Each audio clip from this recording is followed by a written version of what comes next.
Hello, everybody. It's me, Tracy. I hope everyone's having a great day. I am here to do a couple of things. First of all, I want to thank all of my Patreons. Your monthly support in terms of finances is much appreciated. I'm still saving to buy that new computer so I can do better things in terms of my production value. But I want to thank you all for supporting me financially. I greatly appreciate it. Of course, I'm inviting everyone who watches this video to become my Patreon. Patreon subscriptions literally start at $2 a month. That's 50 cents every week. You can help support my channel, help me get the message out there. We have a great variety of shows that are coming up. And to be honest, we need money to do that. So the link is in the description section. I definitely want you all to consider being a Patreon. Like I said, it only starts at $2 a month. That's 50 cents every week. If you take 50 times 52, my math is terrible, but it's 50 cents every week. That's not a lot.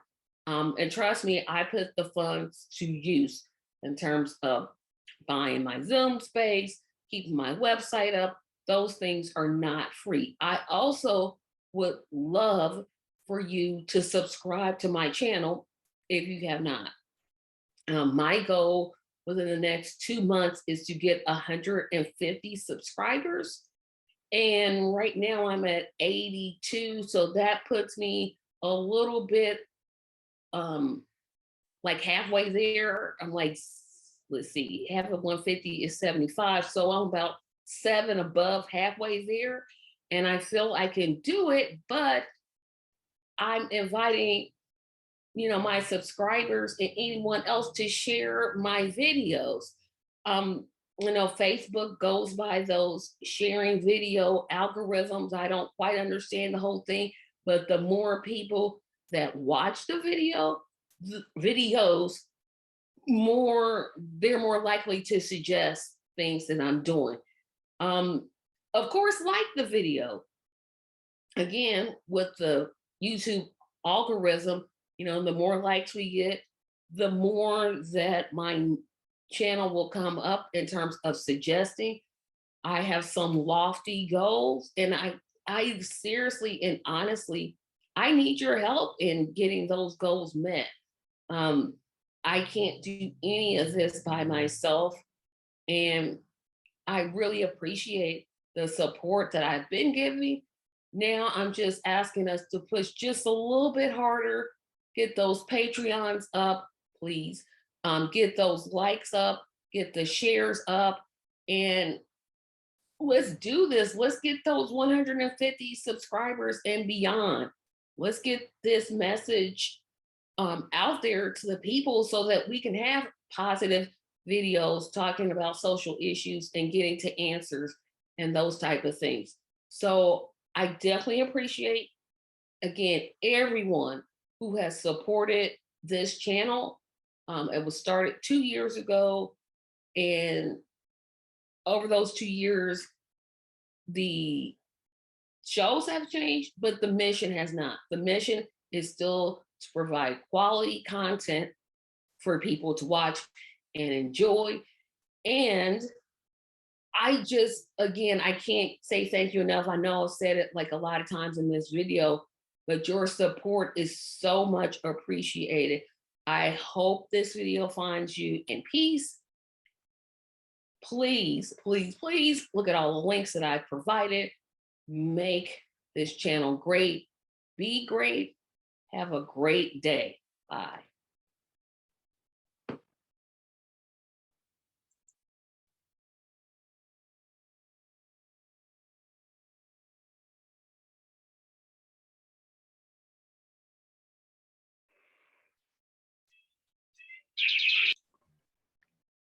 This meeting is being recorded. Good morning, everyone. Welcome to the Beat the Duopoly Forum. My name is Tracy. I will be serving as, I guess, the moderator.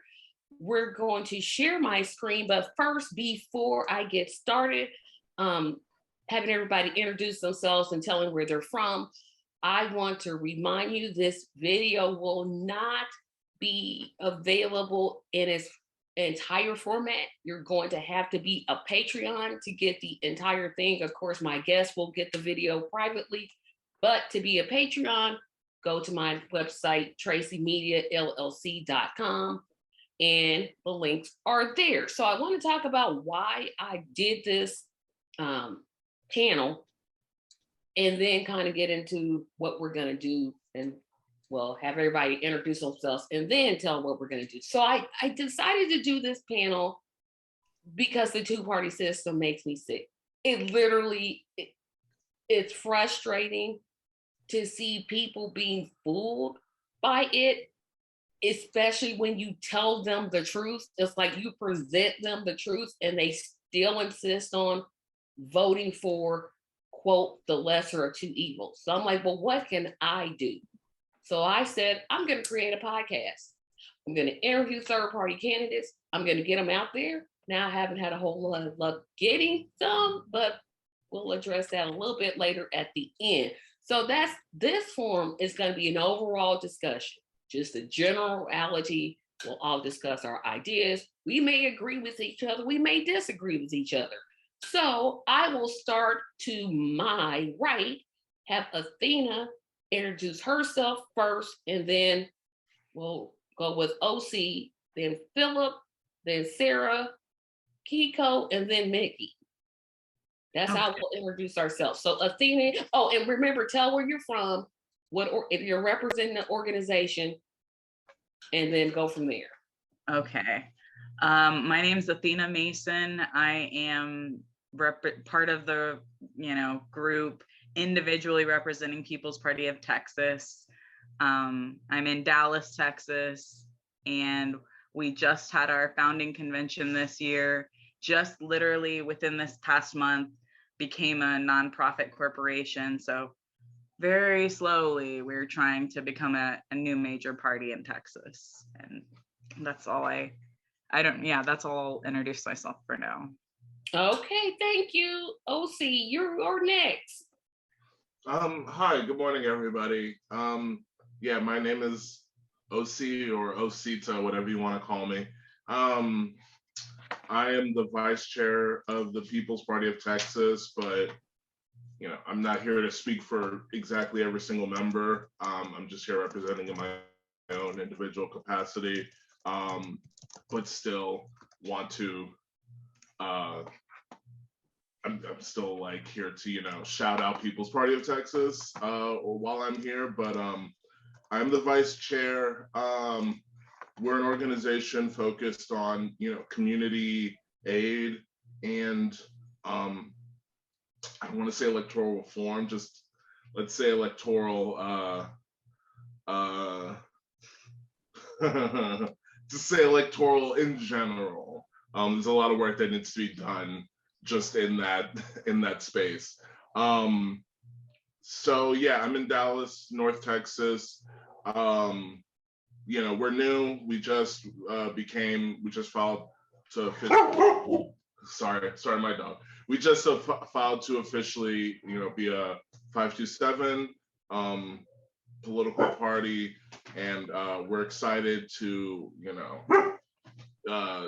partner with other organizations in the area to help the community and to build networks and to hopefully get some, shine and love to independent candidates and, run an independent candidate soon. Thank you. Thank you for having me. You're welcome. I think I said Sarah was, or was it Philip was next? Whichever one of you want to go next. I'll go. Good morning, everyone. Good morning, Tracy. Thank you for having us on and putting this together and working to break up the duopoly. I am Phil Fuhrer. I'm state chair of the Independence Alliance here in Minnesota. I'm also co-national vice chair for the Alliance Party. Been working in the alternative politics, third-party politics domain for now 27 years.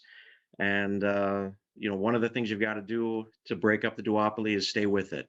You got to keep working it and keep moving forward, and keep trying to break it up. So thank you for having us on, and I look forward to the discussion. Now, Sarah. Yes, my name is Sarah Work, and I'm actually running for South Carolina State Treasurer under the Alliance Party banner in South Carolina. And in addition to that, I am actually the party state chair, or not state treasurer for the Alliance Party in South Carolina. So using my CPA and many different little facets of the political spectrum here. So there's the option to run as a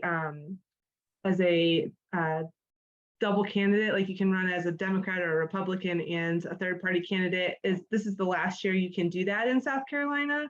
And honestly, I'm kind of excited that it's going away because I think it confuses people.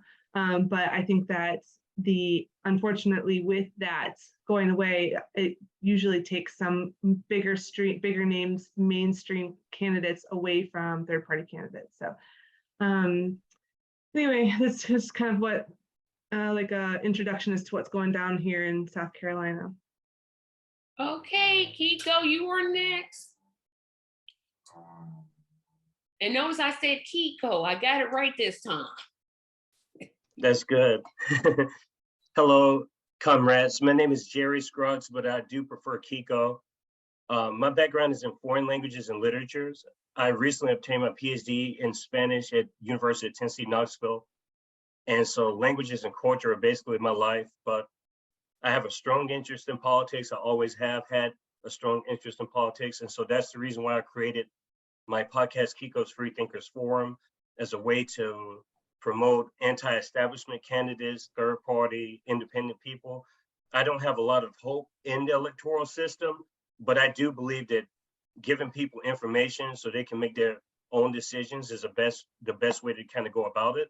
And so we talk about a lot of things, Julian Assange, very specific issues, because I think we argue a lot about back and forth, the two-party system, but there are ways I think it's just a matter of just getting information out to people and kind of making a smarter populace so we don't have these situations to where people are voting out of fear and they can vote for their own principles.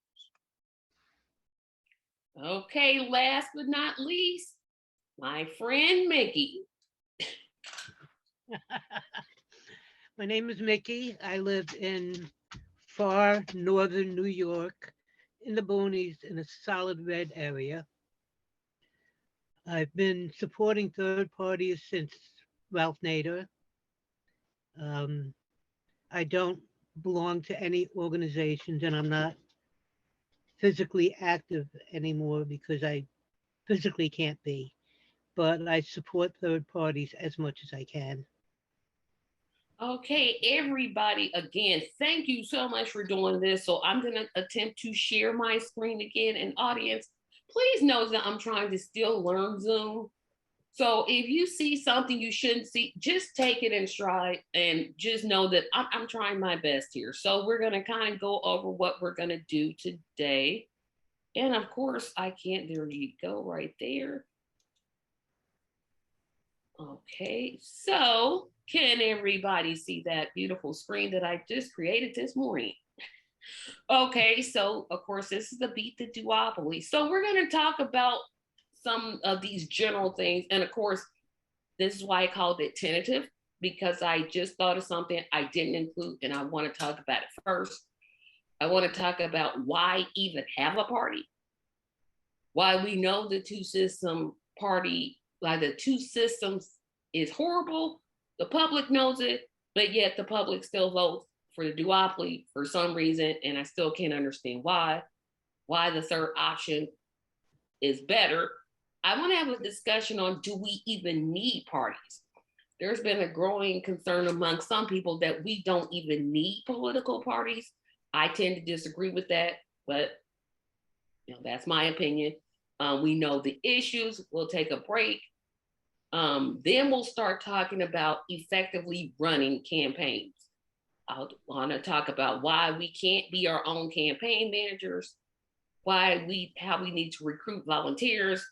Yes, you need money. And then I'm going to reveal the best idea I think I've ever heard about third-party politics. And then we'll lastly talk about, yes, you can win. And of course, this is tentative. So if we teeter off into other subjects, that is perfectly fine. So again, the first topic, hold on. I just had some more I wanted to share there and I forgot about it. So we're going to go right back to that sharing. And at the end, we'll talk about what are the next steps? An organization that recruits and trains people to run for office. Act Blue, but for third-party candidates. Do we continue to meet? A Facebook group. So who wants to be on the Tracy Show? So we'll talk about all of those things. And since I know it's Saturday, I'm going to try to be as brief as possible. So I'm not doing that in any particular order. I may just jump around because I tend to do that. So of course, the first topic I want to talk about is coming up here in just a moment, is why even have a third party? What's the point of a third party? What would you tell somebody, like, what would you tell John Q. Public about why even start, like you guys in Texas, you started a party. Why even start that party? Why not just, run as Republicans or run as Democrats and try to change the system within? Why not go that way as opposed to just, okay, I'm going to start this new organization? Oh, and anybody can jump in when I ask the question. Well, I'll start off because I'm running as a third party. Well, I wouldn't say it's a third party candidate. I'd say I'm running as a candidate for a party that's outside the norm, outside Democrats or Republicans. I'm running for the Alliance Party. And the reason I'm running this as an Alliance Party candidate is because I kind of wanted the freedoms that the Alliance Party gives me in running my own campaign. There's no judgment about what I'm doing as long as I'm within the pretext of their contract. Basically, it's a contract that I have with them to run as an Alliance Party candidate. So I'm running an open, transparent, ethical campaign. And as long as I stay within those bounds and adhere to if I become elected, adhere to the rule that I only serve 3 terms in office as an Alliance Party candidate, then really how I run my campaign is up to me. Or, I don't have a campaign manager, it's just me. And I noticed that you said that I'm going to talk about it. I'm definitely going to talk about I'm looking for, not a good idea. I'm looking forward to that. So but for me, it's the freedom to run the campaign the way I want. I don't have to be at like these mega events. I can meet with people in their own space. I feel that I can attract people from the middle, or even people who feel like they've been disenfranchised by, the two parties, like the duopoly. The problem is that it doesn't come with the dollars. The issue is that it doesn't come with the money needed. And even candidates who run for the traditional parties are having similar issues raising money, especially if they're in a majority state, either on one way or the other. We'll get to the money issue later too as well, but it's one of the reason I'm running as an independent party candidate as under the Alliance Party banner is because the office I'm running for, I think, should have an independent minded person in it. As state treasurer, what does it matter? You're not implementing legislation that would influence people one way or the other. You're basically following the state law and the requirements of your office.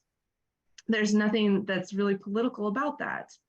So that's biggest reason is that political freedom in so many different ways. And I don't have to feel like I'm hemmed in by one political ideology. I have my own pretext about what things should be and how they should be. And if people ask me I am always more than willing to give my personal opinion, but again, then I turn around and say, but that has nothing to do with how I would run as state treasurer, like the office, how I would run the office of state treasurer, because it's not a political position, in my opinion. Got it. Now, I know specifically, I asked that question for a specific reason. It's because I wanted to get to the People's Party of Texas, really, because that's really where I was kind of trying to lead the question to, because they just literally created a party. They literally had their founding convention.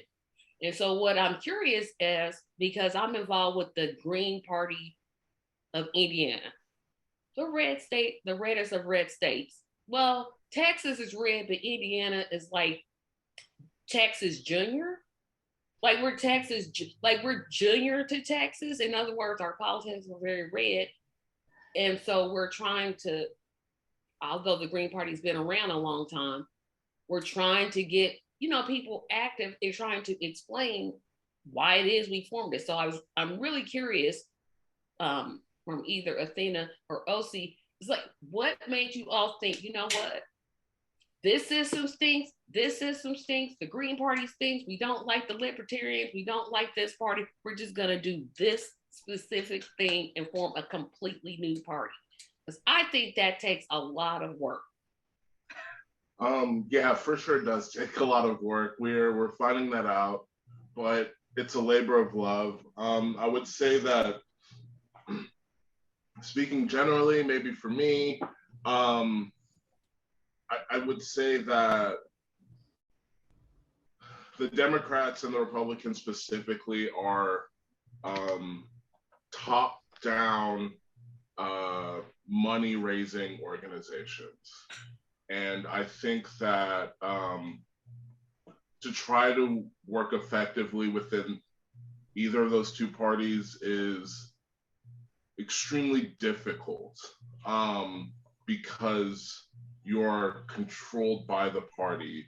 If you want to keep that D or R next to your name, you have to raise money and you have to pay fealty to those who are above you. I do not believe that they represent the people's interests, either one. And when it comes to Greens and Libertarians, I think that those,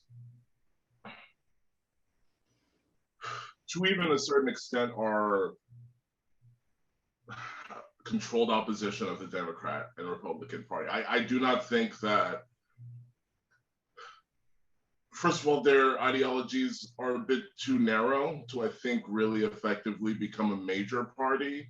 And I just wanted to, I was interested in starting this party. For one, initially, I wanted more of a focus on local politics. I think that's more effective at bringing about like substantive change, is to do it on a more local level. And so I wanted a party that, catered to that. And also I wanted a party that was not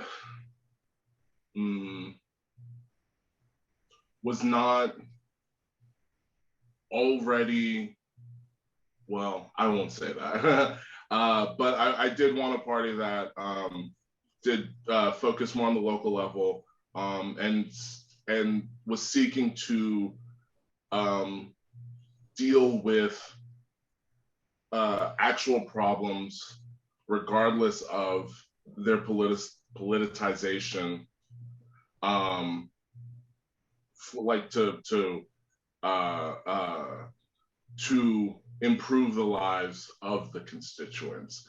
And I was actually really happy. I was interested to hear, Sarah, about your contract with the Alliance Party, because it's sort of close to what I'm envisioning we do within the People's Party, where we have, just a narrow set of rules that our candidates have to, very narrow. They can't be, a white supremacist or whatever, but still run as, as a member of the People's Party. But like generally, it's like, okay, as long as you're not, a bigoted person or whatever, or a I don't want to say terrible person. Unethical. Unethical, thank you. Then you can generally like run your campaign as you see fit, and we will support you as best we can. And I really like that system. Got it.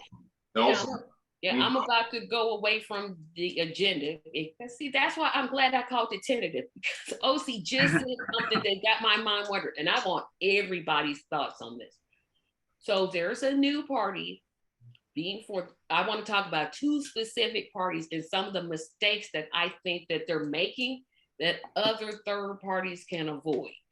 And and I don't want to call it Andrew Yang's forward party, but since he's the only person that I know that's with the forward party, I'm just going to call it Andrew Yang's forward party. And then I wanted to talk a little bit about, and I want to talk a little bit about the movement for the People's Party. And this is why I want to do it, because these are two examples of third parties that I don't think work. I think they have some common issues, like nobody knows what either one of them stand for. When you go, if I go to the People's Party of Texas web page, which they have it right there, I pretty much know, oh, they believe this, they believe this, they believe this, they believe this. I can't say that about the forward party, because it seems to me that they're just attacking the left. And they want to come to this fake centrist type of, if we just hold hands and we just work together, everything will be okay. Where I don't see, and this is where I want to get everybody's opinion, because it may differ. This is just me saying what I think. They want to just hold hands and let's just pick roses and drink Kool-Aid and let's just have a good time and not talk about the real issues. Movement for kumbaya. Yes, kumbaya. Thank you. Kumbaya. Movement for the People's Party is all over the place. Literally, I call them the movement for the white people's party. Yep. Because to me, if you don't have a stand, if you don't have anything to say about people of color, you don't have any policies, you don't have anything on reparations, you want a white people, you're Republican. You're basically Republican light. And then they had the nerve to say they're going to run Jimmy Dore as president. I'm like, are you serious? Y'all really want somebody to take y'all serious? Right. So that's my opinion, but I want to hear from everybody. Am I wrong? Am I just not seeing it? Okay, so I personally have been involved with both Movement for a People's Party and the Forward Party in a huge capacity in Movement for a People's Party and a minimal capacity with Forward Party, more just like a outsider looking in. So with Movement for a People's Party, the reason we distinguish ourselves for that from that organization is like, I'll say it's like tenfold. But one of the reasons when we first got there, like we got there from the convention, both OC and I, and Jimmy Dore was like on there, and we liked Jimmy Dore. We were upset as him, so it was good representation to see somebody, instead of someone just being like, well, just vote for the Democrats, it sucks, but at least he was mad. So like that channeled that energy. Then when within Movement for a People's Party, it was like, it was very top down, the way OC said it. It's basically like DNC 2.0, except their focus is a lot of what it felt like was like DNC rejects that were now starting this party, like just to be completely honest. And then within the party, it was completely top down based on one person, and Nick Brana put the name out there. Nick Brana, he worked for Bernie Sanders' campaign in a like organizer capacity. For 2 weeks, he was accidentally given a title that he was not, and it's like on the records. And you can ask Bernie Sanders, but he never wants to have any association whatsoever with this person. But this person started this thing. It's all about him being able to like get his publicity. It has nothing to do with creating a new major party. We found that out as we were trying this. We joined, a bunch of us, we didn't know each other, but in Texas, like 50 people, we joined Movement for a People's Party.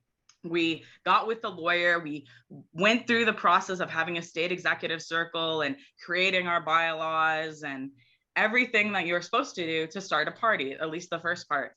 And literally, once we completed that, the national organization, the top down, said, no, we don't want you to start a party right now. We're not sure when we want you to start a party, but stop, undo everything you've done.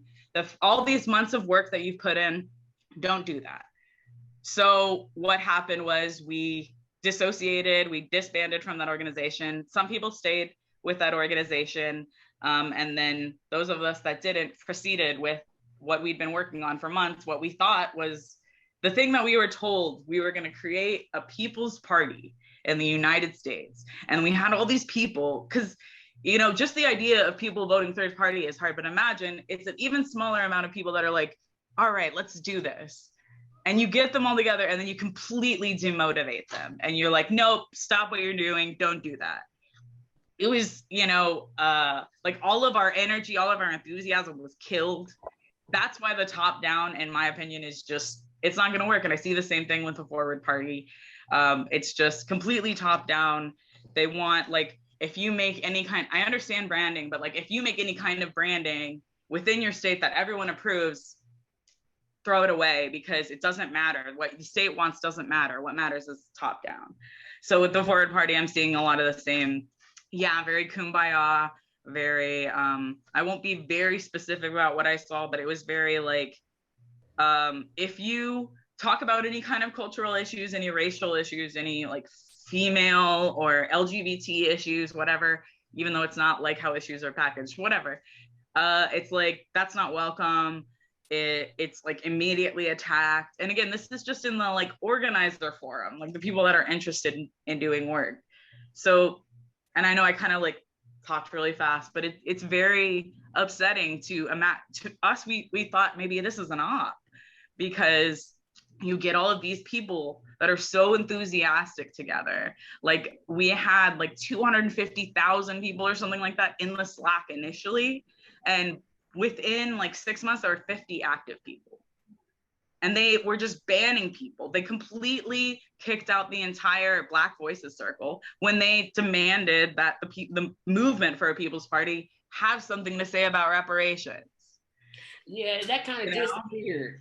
But yep. Yeah, I definitely want to get everybody else's thoughts too. Right. It's like, no, that's okay. No, I appreciate everything you say, because it's like, am I missing? I feel like sometimes I'm missing something. Like, it's like, okay, I'm not getting, like, it's not turning, like, I think they're making a whole lot of mistakes. Mm-hmm. And I see this for the third party overall. It's like mistakes I don't want to see other third parties make. I don't want to see third parties make the mistake of not speaking out on reparations, being a top-down type of organization. I don't want to see that, but I think unless you identify it, then you'll fall into the same trap. So that's why I said I'm opening up for everybody to answer if you want. If you don't, that's okay. But I felt like I gotta be missing something. And the thing that annoys me. Oh, I'm sorry. Was somebody gonna say something? Well, I was gonna say, Philip, were you part of the initial conversation with them? Yeah, I know a little bit about the People's Party, but mostly just the Nick Braun sort of controversy, and not enough to really dive into that at all. The Forward Party, I'm much more familiar with. I was one step removed. We were actually the Alliance Party nationally in discussions with Serve America Movement, the Forward Party, and Renew America Movement as part of 4 groups that would have joined together to create what I guess is now the Forward Party. We left, combination left got pushed out, and I think that's part of the problem that's been identified. It's the Forward Party is this weird combination of bottom up and top down. So they've got 3 generic platitudes that they've got on the website that most people I think probably agree with, but no issues. You know, no hard issues, which makes it difficult for people to decide, is this something that I want to link up with and support? And that's the bottom up part. The rhetoric is that they're going to have, you know, national meetings and a national convention and give us some time. We need some time to pull everybody together, and then we will develop a more comprehensive platform. I think the reality, though, is that ends up being a top-down approach in a lot of ways, and perhaps the biggest top-down approach is the established approach that I think the Forward Party is using, and it's one based almost solely on money. And that was one of the reasons that they booted us out, the Alliance Party, but also that we left. So it was a combination there. They didn't want to put any skin in the game in terms of issue, candidate agreements or backing issues. They wanted those platitudes. But more importantly, when it came to experience and in-kind kind of donations or experience that we could give to that kind of movement, they didn't value that. They valued the almighty dollar is really what it comes down to. And they've got funders. RAM, Renew America movement has funders. SAM has funders. The Forward Party has some funders, and they've got people that are giving them some small donations. But that top-down approach, that established approach that I've seen is the fact that they've got nearly 36 national employees now. Do the math. That's going to eat up $3 to $4 million a year, if not more, in national staff. Now, you want to have national staff. If you're going to get organized and do things, you need people. But to come out of the gates and eating up probably 85 or 90% or maybe all of the money annually that you're raising in the hopes that you'll be able to hold enough people together to continue to raise that money, I'm not sure is going to work. I think it's too aggressive at that national staff level, and the way they're approaching it with the give us some time, I think both of those are going to be their undoing. Well, and I to kind of move along, I wanted, again, I'm so glad I put this as tentative because another question just came to my mind. So most of the parties I'm seeing, the Alliance Party and the People's Party of Texas, are focused on local politics, which I think is great. I definitely think focusing on the local level is a great idea. Here comes the however portion of my concern. Well, I'm not concerned. People only come out usually to vote one time, and that's during the presidential elections. Now, we know we're not going to get on the debates because the League of Women Voters are garbage. We know we're not going to get in the media because they're not going to cover anybody. We know we're not going to get the money. However, and I want to hear from Kiko first, Sarah second. Nikki, you can chime in if you want to. Phil third, and then Athena, and then OC.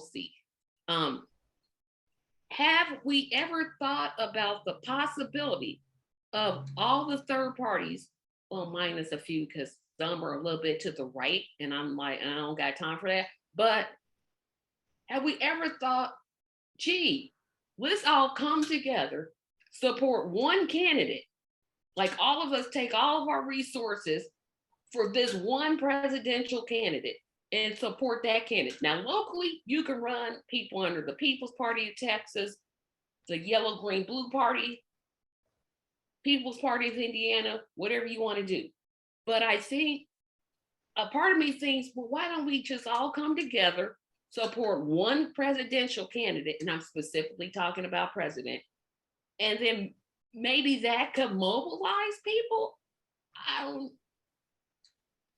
I don't know what the question is, but I'm thinking, why can't we combine our research just to take one candidate and say, you know what, that's the person. We're all going to support that person. We're going to rally for that person. I think that's a good way of doing it instead of the Reform Party running somebody, the Libertarians running somebody, the Greens running somebody. Like, okay, I get multiple candidates. I support it at the local level. I'm just not sure if I support it at the national level. That's what I'm struggling with. And anybody can just kind of jump in. I gave an order, but you don't have to follow that order. I definitely have opinions about this. Can you all hear me well? I do have opinions about this. I'm listening to some of the dialogue, and we've talked to Tracy previously. I think we get into a danger when we start categorizing left and right. I identify as someone on the left, but I believe the coalition building is a very good strategy going forward.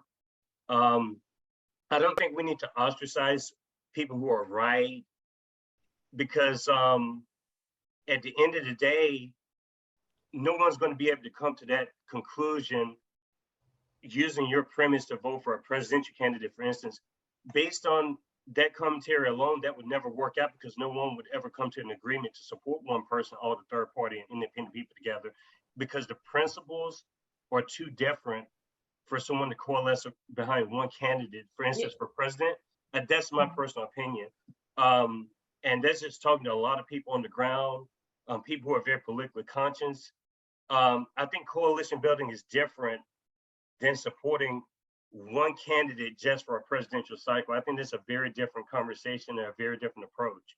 I think issue by issue is a possibility. For instance, the people who you claim that are right wing, like some of the libertarians, they believe in ending a qualified immunity. I agree with that too. So why come we can't agree on certain issues that are very outside of the duopoly lens? And so I don't think it's a good idea to say right versus left. I think those people are outside of the duopoly for a reason, the same reason why people who are on the quote unquote the left are too.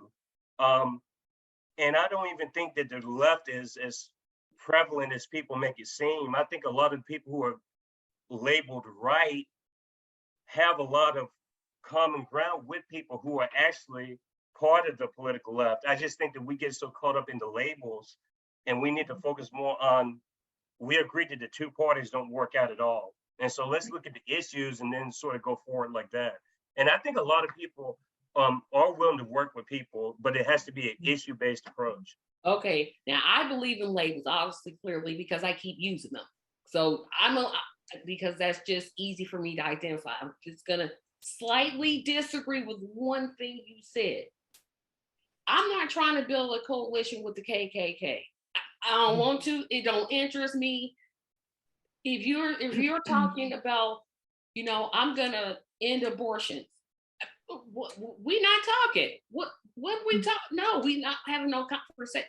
I know what you meant, but I want to make sure I'm being clear with the way I'm asking it, because the reason I use right is because some parties, some third parties are too far right. It's like, no, I can't. The issue's fine. We all agree that, as long as they agree that rich people should be paying more taxes, in qualified immunity, reparations, the issues. But I'm like, it's some people to the right of me that I'm like, I don't got no interest in working with you. No. I'll just say one thing very briefly, and then I'm going to just open it up for everyone else to discuss. I just think that you're implying that people like that are less or more racist and all this other stuff. And I think that's a part of the duopoly. I believe the Democrats are just as racist as the Republicans you're talking about. But you're making insinuations that those people are a certain way. Like I can sense it. And that's a lot of the things that I see going on. It's just like with the Gavin Newsom race in California. You had PSL people supporting the Democrats because they didn't want Larry Elder to get the position.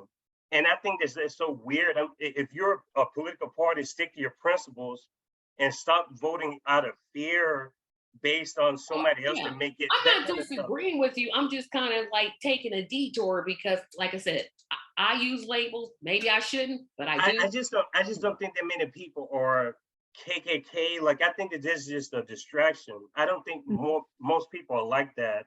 I think that's very fringe. I think most people, if you talk to them and give them a chance, that they are a lot more open-minded than people are being brushed, even Trump supporters. I think people just need to talk to people instead of just painting people with a broad brush. Yeah, I agree with Kiko on that. I mean, the more, especially in South Carolina, the abortion debate, there was a heartbeat bill, et cetera, down here. Republicans started to they were like, no, y'all don't understand.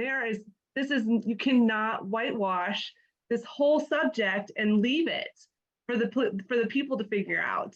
There are nuances to the necessity of an abortion in so many situations. We cannot just leave this sit. And even people who would be seen as very politically right if we're going to label, came to the table and said, no, we're not going to vote for this because it's not going to work. The people of South Carolina have told us that. Look at people in Kansas, or wherever they tried to put in an amendment to the state constitution, and they're like, no, we like our privacy. We don't want to have the state interfering. So I think that, even in situations, especially with considering anything really, if you want to bring ideas to the table, come with an open mind. Don't say, I'm not talking to you. You have to really present your opinion, and you can be objectionable or you can be objective without being objectionable. So it's one of those things that's one of the reasons that I'm not running as a fusion candidate. I'm running as an Alliance Party candidate because I don't want people to come to me with preconceived notions of where I stand on anything. And That's a good point. that's the third party candidate for me. And I've run as an Alliance Party candidate 3 times now, twice for state treasurer and once for state senate. And I really want people to think outside the box. The world is not going to change if we continue to ham ourselves in to the ditches of this duopoly. And even my mother, is like, why would you vote for a third party candidate? You're throwing your vote away. No, Mom, I'm not throwing my vote away. My vote counts. My vote is being counted. So if you want people to think about third parties as viable, get them to think about it as, there's more pop or soda, however you prefer it, than Coke and Pepsi, right? We've got root beer, we got Mountain Dew, all that stuff. There's more than Coke and Pepsi. There's more toothpaste than Crest and Colgate. We have the option, and it is our God-given right to have a choice. And if we don't exercise that choice, then we are only playing into their narrative. Okay, you just literally changed my mind. Thank you. Because I didn't even think about it like that. And you just brought up another point that's going to go actually into our next discussion, is the whole notion of voting for a third party. This comes to this question. So we all know that. Tracy, before you move on, let me give a couple quick comments on your previous question on Sure. coalition building and merging under one Please. presidential candidate. The Alliance Party has worked to do that. In fact, that's one of the reasons that we're nationally called the Alliance Party, is we're pulling together from the genesis was the Modern Whig Party, the U.S. Centrist Party, the Veterans Party, in different, these parties in different iterations, all joining together into the Alliance Party. The Independence Party of Minnesota joined and became the Independence Alliance. The American Party in South Carolina joined. So some state level parties and some smaller national parties. So coalition building has value. In 2020, we ran Rocky De La Fuente as our presidential candidate, and as part of that, we linked up with the Natural Law Party in Michigan, who has not affiliated with us, but for the presidential race did run Rocky De La Fuente. The American Independent Party, whose politics do not mesh with ours pretty much in any way, but in part of that coalition building, they were willing to also run Rocky for president. So there is possibility to do that, but 2 problems, and we've sort of started to touch a little bit on some of these, is ideology, and sometimes it's a bridge too far for some folks. The American Independent Party, we had some serious qualms about having them do that. So it was right on that edge for us of being a bridge too far, but you can have other, Tracy, you talked about the KKK and that being a bridge too far.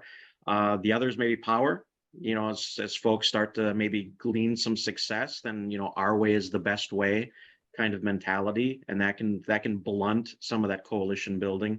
But you've got to keep it going. And there are groups out there, No Labels, the Bridge Alliance, the Alliance Party, the coalition of third parties that the STAIR Party is trying to put together under their national chair, Alex Darlington. There are those movements that are out there, and we need to continue those discussions and that movement. But the critical piece, I think, of this is why it doesn't happen as often is when you're trying to grow a national party, the ballot access laws across the country vary state by state, as they probably should. In some instances, there should be some uniformity as well. But in terms of major or minor party status, et cetera, in some states, you're forced to run a presidential candidate if you want to gain major party status or automatic ballot access or access to a public campaign finance system. So the hurdles are there that you have to. And then Tracy, you identified at the start that once every 4 years, for a lot of folks, that's when they pay attention, that's when they vote, and that's the presidential race. And it doesn't do a lot of parties a whole lot of good to be running a city council member in a township, in a small township in their state, and then acquiesce and let the presidential candidate go because they're not getting a whole lot of recognition out of that. Right. That's why I asked that question, because local elections are extremely important, because that's where I think you see crazy laws that take away women's rights to their own autonomy. You see barriers for people of color to vote. But unfortunately, our public doesn't really pay attention to those. And why I think it's important to have, the People's Party of Texas run people locally. Like I said, on the flip side, most people only pay attention to elections every 4 years. Maybe Senate, maybe. But sometimes that falls into the same year as the president's run. That's the only time. Unless you're just a political junkie like I am. I mean, unless you just pay attention to it all the time. But for the average person that I know, the only time they're talking about voting is when the president comes. Yes, they should be talking about it when the mayor runs. Very important, but they're not. And so that's where I came up with that question of, why can't we just come together? Because I tend to think in the kumbaya. I tend to think, oh, well, we could just come together, support this one candidate, and then we got a better chance. But yeah, just kind of poo-poo that. No, I'm joking. Hey, I believe in your idea. Even though, and I know that it's been brought up about ballot access and it's different across all the states, I believe in it just as a, like Kiko talked about, just as coalition building. Even if it's like, okay, we're not all gonna join to this party, maybe this candidate actually has, like, for instance, if we could get together for this November election, be a great, or not this one, whatever, 2024, it would be a great opportunity to have an independent candidate, because as usual, the two mainstream candidates are shit. Or I'm sorry, excuse me, are shoot. I know that's terrible. Are terrible. You gotta go back and edit that out. See, now why you I'm really sorry. It's just, I can't think of any good. They're crap. They're crud. It's the things that all those TV shows make fun of. They compare them of two terrible things. And it's like you've said, it's two evils. How can we possibly convince? And it's like, if we have something that's actually not evil that we can come together for. Like, and that's the thing. That's the other reason why I want not to cut you off, and I didn't mean to do that. But that's why I wanted to have this forum, because every time I bring up, well, I vote, I'm going to be very open. I did not vote for Joe Biden. So one, that means I'm not Black. And second, yeah, because he literally said that, and Black people were like, yeah, I knew he meant. I'm like, are you serious? Are you serious? But that's okay. I wasn't going to vote for Trump. There was no way, no how, not on any planet. I almost thought about voting for Biden until the allegations of his harassment came out. And I was like, nah, I'm done. Mm-hmm. And they stole the election from Bernie when he should have been nominated. But that's just my own thing. But the last thing I was gonna say about your idea as far as coming together is that it has been done in the 1890s. The Populist Party and the Democratic Party and other small parties came together to support a candidate. It's happened before. Yes, they didn't take everything, but all the good parts of that election and of that campaign were from the independent parties. All of the things that the people liked were like watered down versions of what came from the third party candidates always have the best ideas. I literally promise. I'm like, Green New Deal. Well, we're saying $15 minimum wage, it should be 24. But when you tell people, because I want to move into our next discussion here, when you tell people, oh, I'm voting for, like I voted for Howie Hawkins after Bernie got screwed over. Because I said, who lines up with what I believe? Who is it out there that's advocating for the same things I am? Reparations, $15 minimum wage, although it should be 24. Guaranteeing a woman's right to choose. All the issues he talked about, I'm like, you know what? I'm gonna vote for that guy. Oh, you're wasting your vote. No, I'm not. I don't want Biden. I don't want Trump. But you're just two arguments that really make me frustrated. I want everybody to answer this one, and then we'll move into our third part. When you tell people you're voting for a third party, the discussion is always, well, you're taking away a vote from XYZ candidate. Isn't that the point of running? Like, that's literally the point of running. If I'm running as a candidate and I run under the Green Party, my goal is to take away a vote from the other two guys. What? I'm like, you don't even understand the argument that you're making.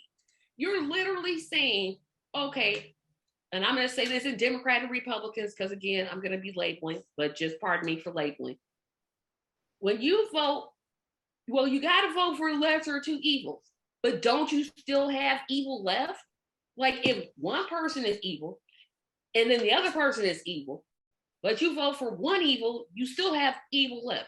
Well, yeah, but if you vote for third party, that's taking away votes. Yes, it is. My vote doesn't belong to anybody. Literally, I put on my Facebook post, my vote is for sale. You come get it. You come and get my vote. I'm not gonna just vote for you because, oh, well, Black people vote for Democrats. No, you're gonna have to come get my vote. It is literally for sale. I want everybody to talk about this one. This one frustrates me the most because I'm like, I don't even know what to tell people. I'm like, you're literally saying they take away votes. Yes, they do. That's the whole reason they're running. Well, I would say it's not even necessarily taking away votes, because there are tens of millions of people who do not consider themselves a Democrat or Republican, and they wouldn't vote for a Democrat or Republican anyway, so they aren't taking those votes. What I hear a lot is, oh, if I vote for a Green Party or Libertarian, that's a vote for Donald Trump, or that's a vote for MAGA, or that's a vote for Republicans, or whatever. And my vote, I cannot help a candidate unless I vote for that candidate. Me not voting for Donald Trump does not help Donald Trump. Me voting for Donald Trump would help him, but me voting for Howie Hawkins I wouldn't. Me voting for, let's say, a Green Party candidate is not helping Donald Trump or is not helping Joe Biden. I have both left and right leaning, or however you want to label them, and I'll talk to both of them and they'll both say the same thing, but just, switch out who I'm just that's a vote for Joe Biden, that's a vote for whatever, communism or whatever, and it's like, but I'm not voting for him. So how is that a vote for him if I'm not voting for him? But you've heard those arguments before. I mean, literally, when you say I'm voting third party, you're just, I heard that. You're literally voting for Trump. How is me voting for Howie Hawkins me voting for Trump? If I wanted to vote for Trump, I would just simply vote for him. I would just say, okay, I'll just throw away my morals, my values, my intellect, and just go with this. But like I said, I want to hear everybody's opinion on this, because I feel like this is the one thing that really, really, really, really frustrates me. And I don't understand where people get this at. The one that aggravates me the most is I would love to vote third party, but I'll wait till they're viable. Oh gosh! And I ask them, oh gosh! how are they supposed to become viable if you're not voting for them, if you're not supporting them, if you're not knocking on doors, if you're not supporting them with money? You want them to become viable, work for it. And how come it's okay to choose a losing like, so another thing is you can't vote for them because they're gonna lose, right? So, okay, how come it's okay to choose Hillary Clinton? How come it's okay to choose everybody else and Joe Biden that ran against Bernie? They were all losers, but the DNC chose who they wanted to. So it doesn't matter if the candidate is a winner, because whoever's going to be chosen is going to be chosen. And they would win if everybody voted. Yeah, if they Well, I have a quick question. I'm kind of curious, because I am a proponent of ranked choice voting, and I think that this would help alleviate some of this conflict that we're having with those who would support third parties but feel as though they can't because of the duopoly. So I mean, my kids know about ranked choice voting. We pick movies based on ranked choice voting in our house. So it's one of those things that I'm kind of curious as to what y'all think about solving this issue by changing how we vote. I think it's I know I'm not supposed to answer first because you were asking everybody else, but since I'm the moderator, I'm going to answer first anyway. I think it's a great idea, but explaining it to people, good luck with that. Because here's how I say it. I'm like, you did it in junior high school. Like when you were voting for a president, like you did it in junior high school. Mm-hmm. Right. Literally. If Sarah I- Palin has been in politics for years, she didn't understand ranked choice voting. Well, I think that also takes on a bit of like a camp, like, you mean, wine tastings can be ranked choice voting. You could do beer, beer crawls, kind of like ranked choice voting. There's an education that you could, you could do it in, like we do it at home. We do it with movies. The kids do it with books that we listen to on audiobooks on long trips. So it is something that I think that could be indoctrinated if more people educate themselves, or if there was a advertising campaign to help encourage people to understand it. And you could, going to local businesses and encouraging them to host these kind of events, I think would even help further this idea. Yeah, because it's a frustrating thing when you're running, believe it or not, one time I thought, oh shoot, I should just run for office. Oh, I gave up on that idea real quick. I was like, no, thank you. No, thank you. No, thank you. No, thank you. Because it's frustrating when you hear people say everybody should have health care. So you're for Medicare for all. Well, absolutely. But Joe Biden's against it. Yeah, but I got to vote for who's going to win. How do you know he's going to win? How do you know he's going to win? So I agree with you, Sarah. Ranked choice voting is a way to remedy it. Even New York, they went to ranked choice voting for their mayoral election. The Democrats still won, and he's garbage. But hey, I'm not here to talk about the politics of New York. I'm just saying, because we have to deal with the system that we have until we get ranked choice voting. How do we start unraveling that? I love Mickey's point is, when she said, people say they'll vote for a third party candidate once they become viable. Well, how do they become viable if you don't support them? That puts the responsibility back on the voter. And that's where I think it should be, because voters they vote for who they're told to vote for. The media interviews, literally the media is why Trump became president. He got free exposure. Every time he had a rally, somebody was there. The more ridiculous things that he said, they kept paying attention to him. So people said, you know what? I kind of like what that guy is saying. Yes, I think they made a mistake in doing it, but we've got a lot to battle, because we got the media front, we got the ballot access, especially in our state, Indiana. Some states are easier to run for office than other states. There's no uniformity in terms of how many signatures you have to get, and it should be, because every state has a different population. I know in Indiana, our problem is you had to pretty much to run for any office, you had to have basically about 45,000 signatures.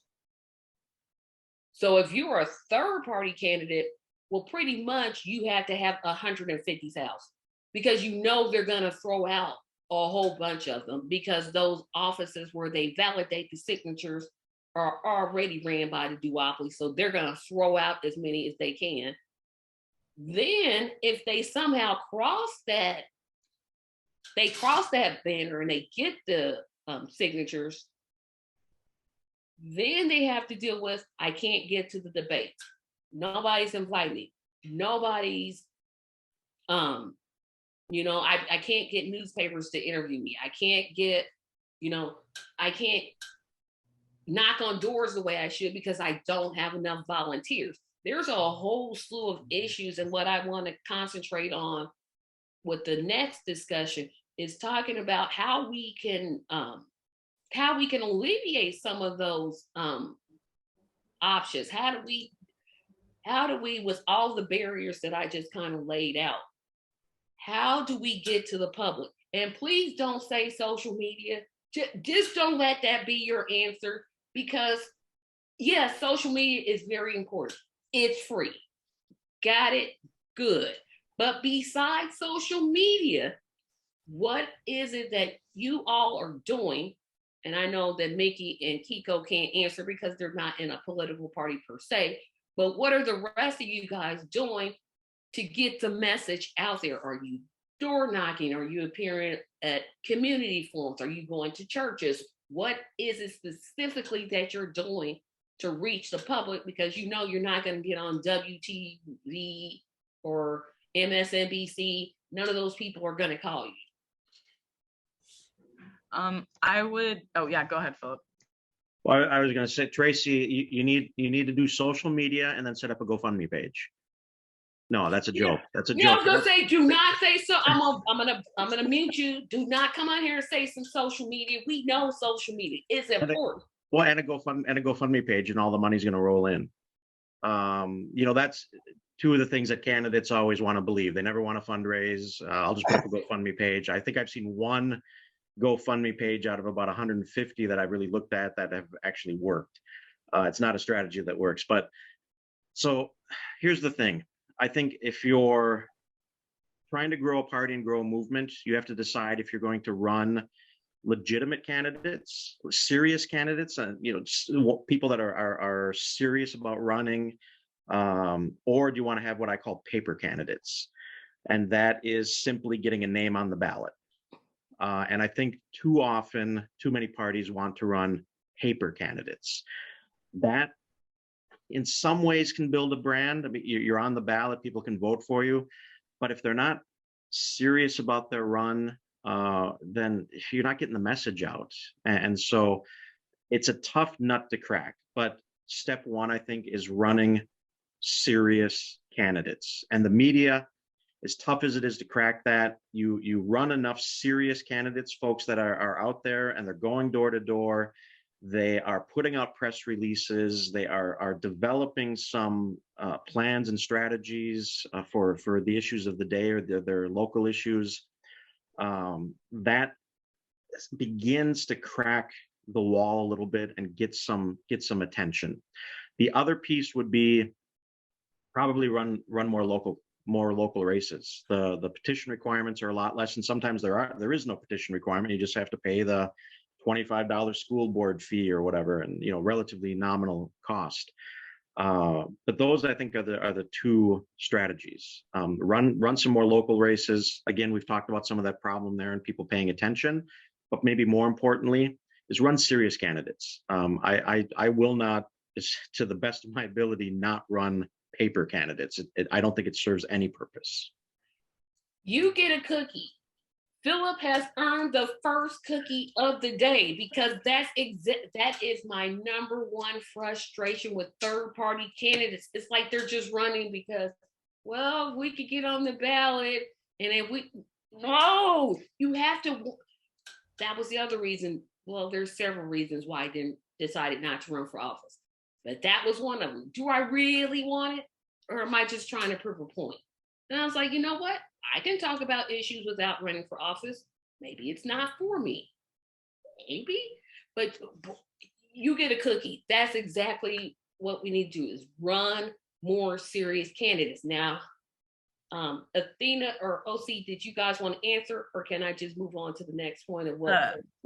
Yeah, I'll answer real quick. I would definitely agree with Philip as far as we want to have serious candidates. We, even through the two-party system Facebook group, we found some people, but we want to do it seriously. So we can't support them right now. So we're not like trying to offer that. So what we're trying to do right now is coalition build, exactly what Kiko was talking about. Okay, so they're specifically, even though I think anything that we have would be better in terms of electoral reform than what we currently have. I like ranked choice voting. I like star voting way better, just because it's easier to explain. It hasn't been around as long, but it's easier to explain, and it makes you feel heard AF, as the kids say, on TikTok, one of those social media things. I'm joking. I've never done TikTok, but yeah. So like those things with approval, which is like smaller version of star. It's just like, oh, do I approve of this candidate? Yes, no. Do I approve of this candidate? Yes, no. And if it's only Donald Trump and Joe Biden, and you're like, I don't approve of them. I don't approve of either of them. You don't give anybody that vote. You know, like it makes your voice heard, but you still voted. You're still able to, you know, so whatever. That's one campaign that we are like helping with. It's an external organization that's trying in one county in Texas to get star voting. And other things that we do is, yeah, we go to like activists, like socialist, Labor Day gatherings, and we'll go to the LGBT pride parades, and we'll table at everything. But we also are trying to table at just like, oh, this is Taco Tuesday. We're trying to get people registered to vote.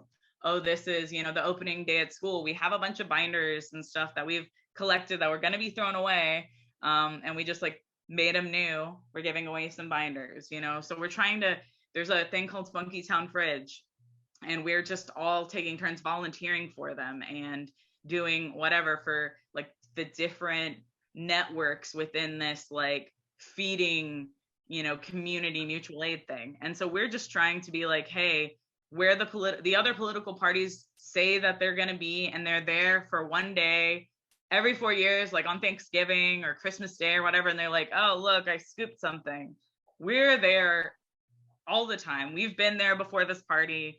And so we're just trying to build those relationships, like, and even with like y'all and like in the two-party system on Facebook or other like Discord or whatever, connecting and actually having those, you know, things, going to people's events, even if it's not like completely about you, we have the opportunity to be there for them.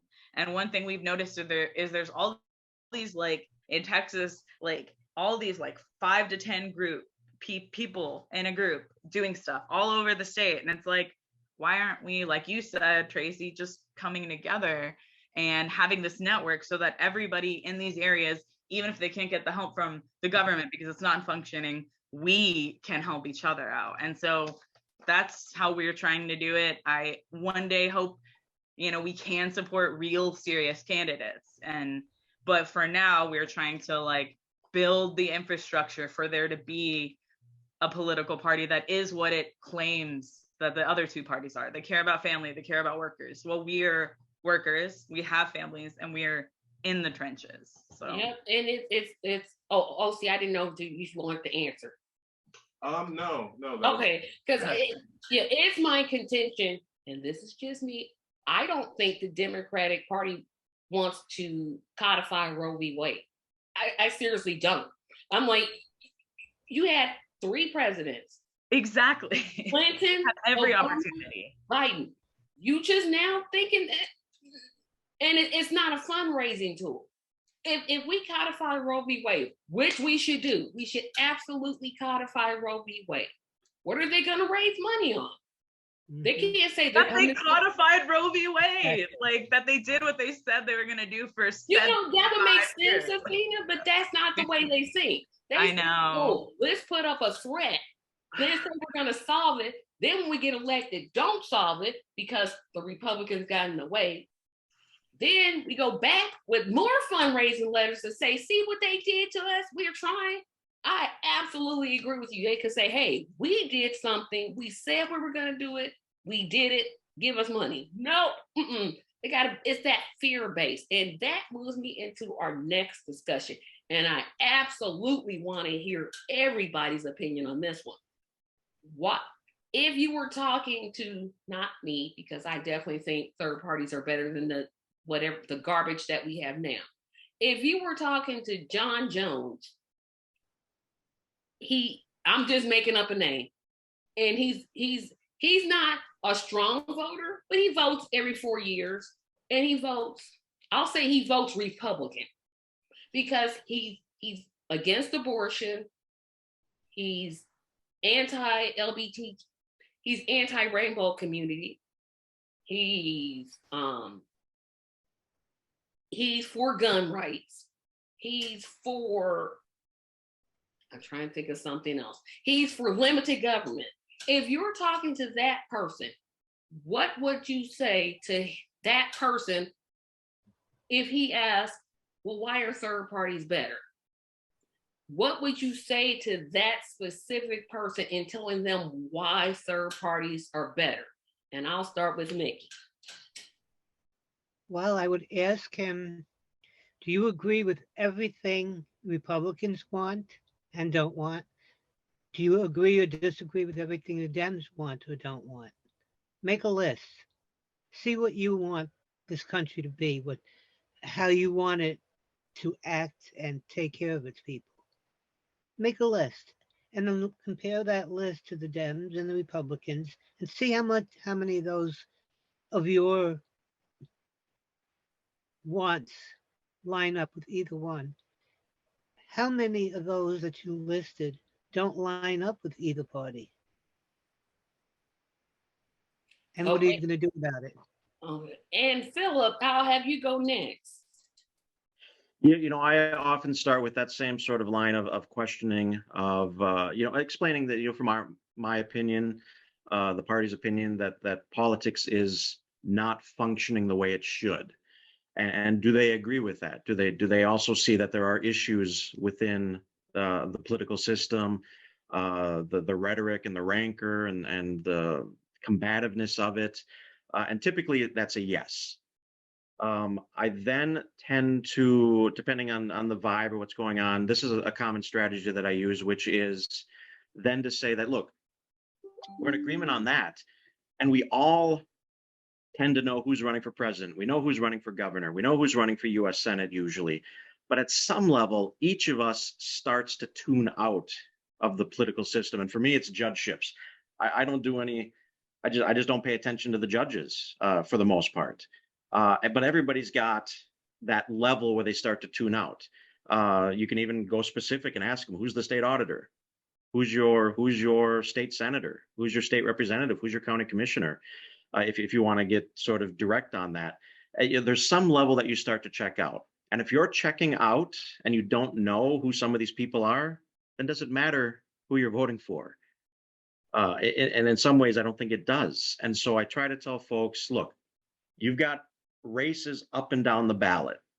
Pick one race and try to break up the duopoly. And I like to stress that, do that at the state level where there are 4 constitutional offices. If everybody would take one of the constitutional offices on a random distribution, that's 25% of the vote is going to go for an alternative party or third party candidates. That alone is going to wake up the establishment to figure out what is going on with our voters. But just pick one race and break away. If you're not paying attention to who your state representative is, try something different. Got it. Sarah, you next. In addressing the third party candidate option, I just go back to the pop debate. Coke, Pepsi. Is that all you drink? Coke and Pepsi? You just pick what you prefer and that's it. So I think that, I mean, that is the simplest and most obvious for a lot of people. Like, well, no, sometimes I like my sweet tea. You know, I'm a big water drinker. You know, then there's more than Coke and Pepsi. And just my tagline for my campaign this time around is to vote for people, not party, because people are the ones in office, not political parties, and they shouldn't be. Political parties should not be the ones running state legislatures or state executive branches. People run those offices, and you have to make a decision based on the people. Who is the best person for the job? It shouldn't be a lesser of two evils. It should be who you feel comfortable with, even if you may not agree with all of what they believe. They still might be the person who's the best person for the job. And I bring a lot of stuff back to like what it takes to raise kids now in a digital age. You know, if my kids could, they would be on their iPads all day long. They would eat ice cream for dinner. You have to be the adult in the room sometimes and tell people it's not all, fairies and lace. You have to own, the decisions of the past and make decisions for the future. And who is the best person to do that? Of the candidates that you have on the slate, who will make the best choice for you and for your children? This kicking the can down the road that so many state legislatures are doing, Texas especially with their grid. I cannot believe, oh, we fixed it. And then the heat wave comes along, they're like, wait, stop using your air conditioning.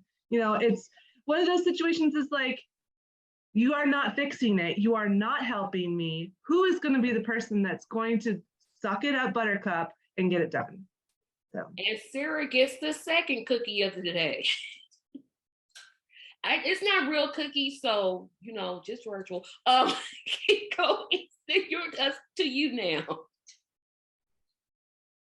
This is an interesting question. I like it because I actually had someone on my forum, Tyler King, who is a voter like this. He's not a Republican per se, but he didn't start following politics a few years ago. He didn't really know his views and his principles. And so we went over his views on my podcast.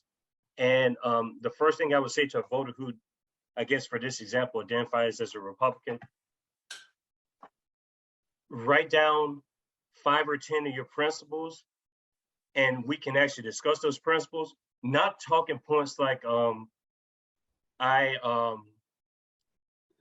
like anti-abortion, just give specific things, because I believe that abortion and gun rights, for instance, those two issues are used consistently each election cycle. I've been following politics for over 20 years, and those two issues are used each time, and the media amplifies those two issues to sway voters one way or the other. The biggest thing is to get that person to write down 10 things that they care about. In this case, with the Republican voter, the likelihood is they're going to say something like, I don't want big government. I hear that all the time. So after you let them explain their piece, they say the 10 most important issues to them, then we can go into talking about how the biggest issue is money is tied to politics, and money alone negates the whole argument of lesser of two evils. There is no lesser of two evils, because money dictates what the politicians do, not what anybody's actually doing to help people out. They're beholden to the banker class. They're beholden to the military industrial complex. They're beholden to the national security state. They're beholden to the police state. All these things that Republicans say that they don't want represent big government. When you support the police state, the military, the national security state, big pharmaceutical companies, you're supporting large entities. So you're going against your original argument that you say you're for small government. So if you're for small government, you should never support a Democrat or a Republican, because those two parties and the money that's tied to those two parties directly correlate to their going against their interests. And you can avoid any of the cultural stuff, LGBTQ, that stuff. I totally agree that people should be more open-minded. But I think the problem is that we use that as the first point of contention when we need to really focus on other issues, and then we can talk about these cultural issues and work together over time with that. But the problem is that that becomes, to me, the main focus, and those things should be more complementary after everything else has been sort of worked out. But that's just my personal opinion. Got it. So we have a person that has joined us, and I'm going to let her quickly introduce herself. Go ahead. Hi, my name is Anna Schieffelbein. I'm a co-chair of the Illinois Green Party. That was too quick. Too quick. Well, we are the party of the planet and the people. We have 10 key values. So every green and all of the 72, we are in 72 countries, and we were almost able to achieve ballot access in all of in 50 states in the U.S. Last presidential election. So I'm excited to be here and talk more about the Green Party and how we're helping to have this country be and have a democracy. Thank you so much for coming. I'm glad you're here. So Athena, I'm going to let you answer my question about what would you tell John, that Republican? What would you tell him that's so much better than a third party than voting the way he's been voting? I think a lot of what Kiko said about just kind of getting down to the core values or issues that are immediately affecting them. One thing, like, especially I think Sarah talked about, like, our grid. That is very relevant. Like, when I'm just casually talking with people, I'm like, oh my God, when candidates will just be like, it's great having power. Well, we're going to keep having power. Do they actually keep us having power? No. So let's not continue to empower the people that don't. I mean, this is all way too punny. Like, let's not empower the people that are not giving us power, but whatever. So yeah, I would just say, I don't believe in, I would ask them, their issues and try to focus in on the correlation between the fact that they believe these things and they've been consistently voting this way, and none of their issues have been addressed. Not only that, they've been worsened, and it's almost, if I'm really like close with this person, maybe if it's a person I'm just meeting, I might not say this, but it's almost as if they're working together, and it feels like either way you vote, that's part of the two-party system, the same thing happens.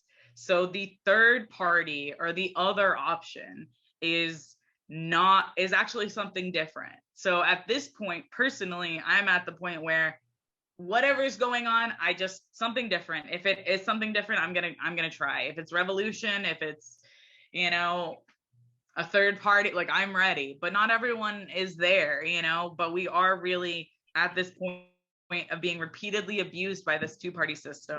And we need to leave that relationship and empower people that are actually interested in changing the things and aren't already bought and paid for by the big D and the big R or corporations who really, pay for those parties. Got it. And then OC, and then I got a little commercial break announcement I gotta make. Yeah, I also very much agreed with some of the things that Kiko said. I would say that, like Democrat, I don't know about y'all. I think, Tracy, you alluded to this, but when what happened to Bernie Sanders happened in 2016. And 2020. Don't forget, and 2020. And in 2020, but for me, it was 2016. That was my waking up moment to be like, oh, that's how the game is played. Like, there is an illusion of choice, and I understand that. And in my personal anecdotal experience, Republicans see themselves as having the same game played on them, just somehow their crazy guy won.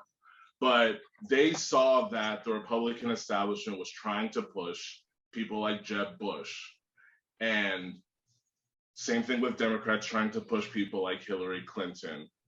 And they didn't want more war. They didn't want more of the same garbage. And that's why I would say there's actually what we're like, things like, even though these are very serious issues, things like abortion rights, which could just be, if they really cared, they could do it legislatively, or LGBTQ issues, or even gun issues. These are wedge issues that are used to divide the populace. And if you remove these like wedge issues that are never actually going to be worked on, they're just going to be used to fundraise and divide people, populists and progressives, right, left, Republican, whatever you want to call them, have more in common than not. It's not these wedge issues that are why there's 500,000 homeless people in the street, or why we keep going to war over and over and over and over again when no one wants to. No one wants to, and yet somehow.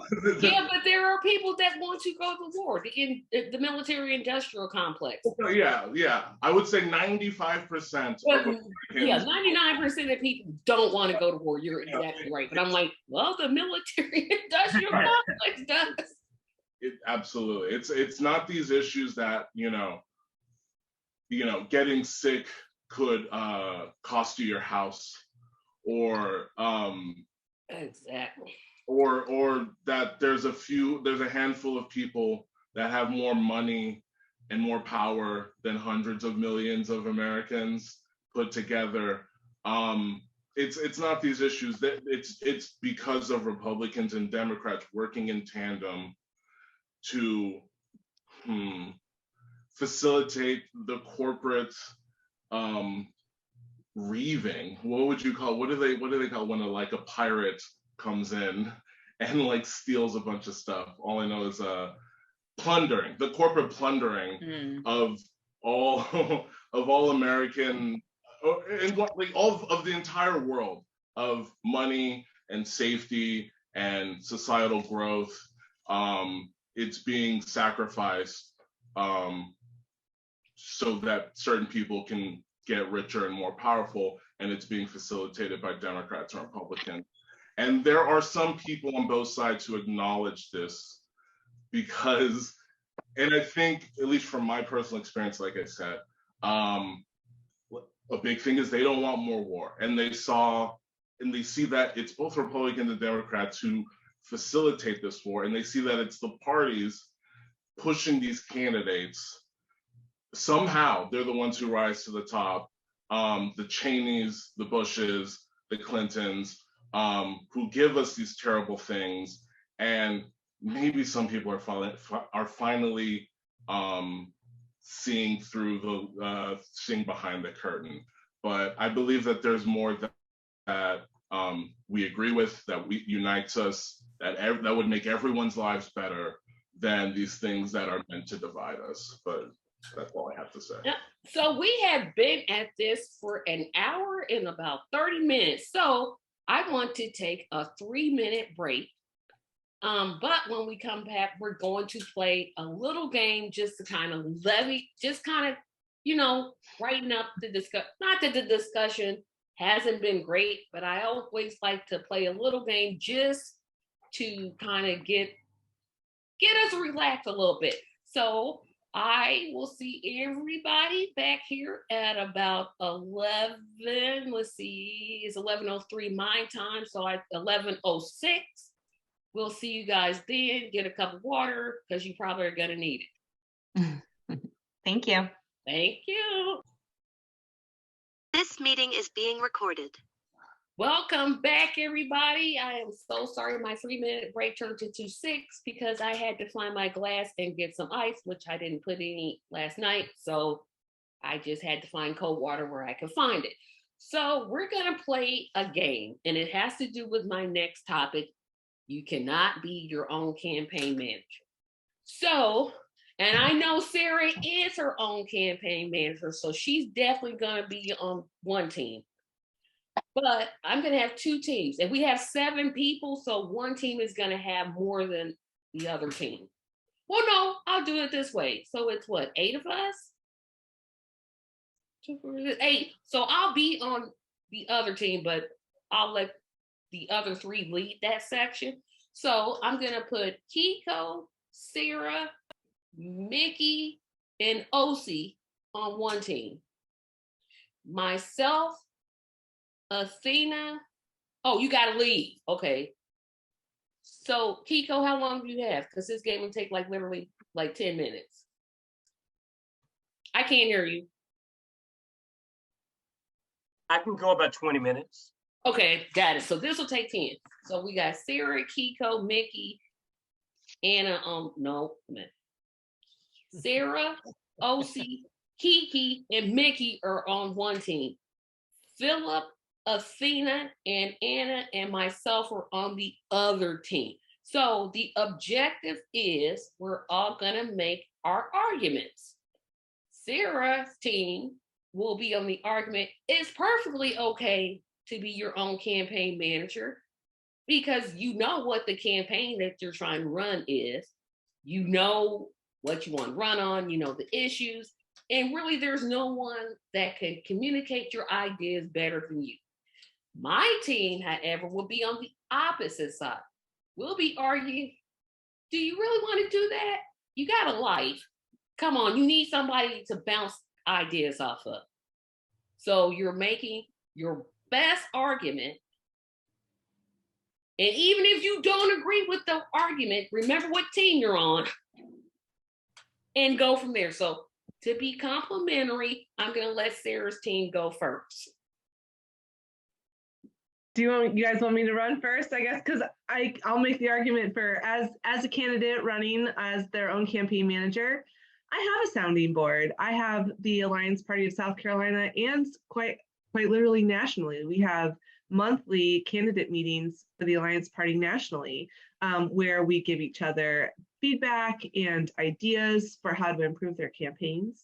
If I need anyone to proofread anything, I send it to my Alliance Party posse here in South Carolina, and they are more than open to give me feedback and critique, and I have the structure I need as an Alliance Party candidate to run a campaign but still be able to put my own personal touch on it.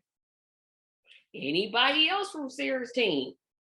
Okay, I'm having a hard time with this one because I need to be on the other team. But, yeah, I will be nobody knows the nuances in what I support. Yes, I could give you facts, but there are sub-facts and there are other things. There's nuances and nobody knows them better than I do. Anybody else? Anna or Kiko? Anybody else in your team want to speak for your side? Kiko, if you want to go first. No, Anna, I think, OC, you're on our team. Oh, Anna. Oh, okay, good. That makes it easier. All right. Yeah, it's Kiko, Sarah, Mickey, Athena on one team, then OC, Philip, and me on the other one. So Anna, you're on Sarah's team. Okay. And I may have forgotten the teams, but I'm just gonna put Anna, it's been 10 minutes, so whatever.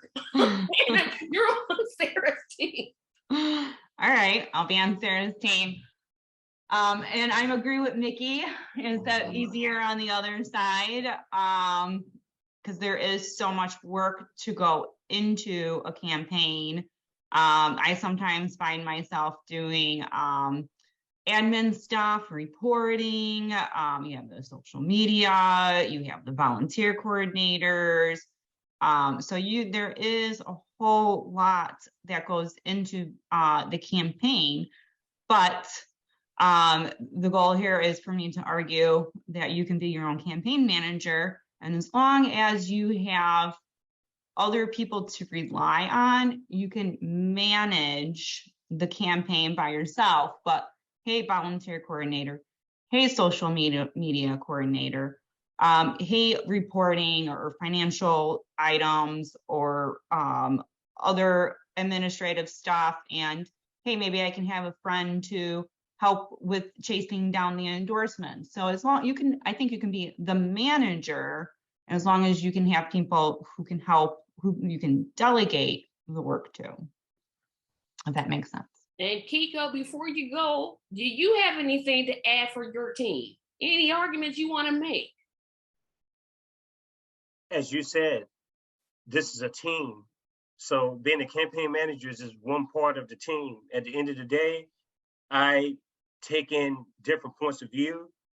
I can relate to different points of view, and being able to communicate with people is the most important part to running a successful campaign. I can't help people with money. That's not my strong suit. So I will delegate those responsibilities to people who can help me in that aspect. But at the end of the day, like Nikki was saying, I'm the only person that can understand those nuances. And so I can manage the campaign based on those nuances. Thank you. And if you have to leave now, that's perfectly fine. We'll continue our discussion. If you want to hang around for until you leave, that's perfectly fine. So my team, yay, Athena, OC, Philip, we got pretty. Personally, I think they're crazy because I'm just gonna put it in, and I don't mean to dominate the discussion. I really don't. But if I were running for office, I would not be my own campaign manager. I just wouldn't. There's so many things you have to make sure of. You got to make sure you get volunteers, recruit volunteers, raise money, call people, be at a. There's no way I can manage all that and manage the personal responsibilities outside the campaign that I have. There's no. I don't even. I'm wondering, Sarah, how do you do it? Because there's no way in my mind I'm thinking, okay, let me just, like, if I'm sending something to the candidates forum, well, what if they don't get back to me and I needed that press release at 12 and they get back to me at 2 o'clock? Like, what happened? That's my argument. I think it's a bad idea because it puts too much pressure on one person to be the stop. But I'm going to let the rest of the members of my team speak.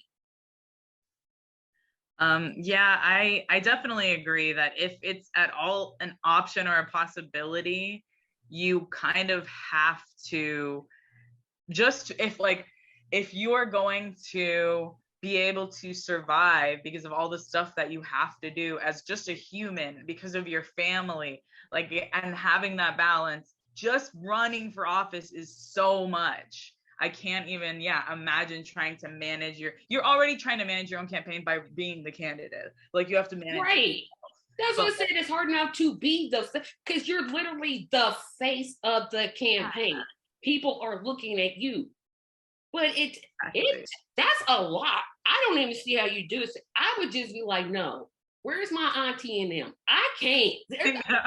I'm like, somebody in my family, the dog, the cat, somebody just get in here and help me because I got too much to do. I got public appearances I got to make.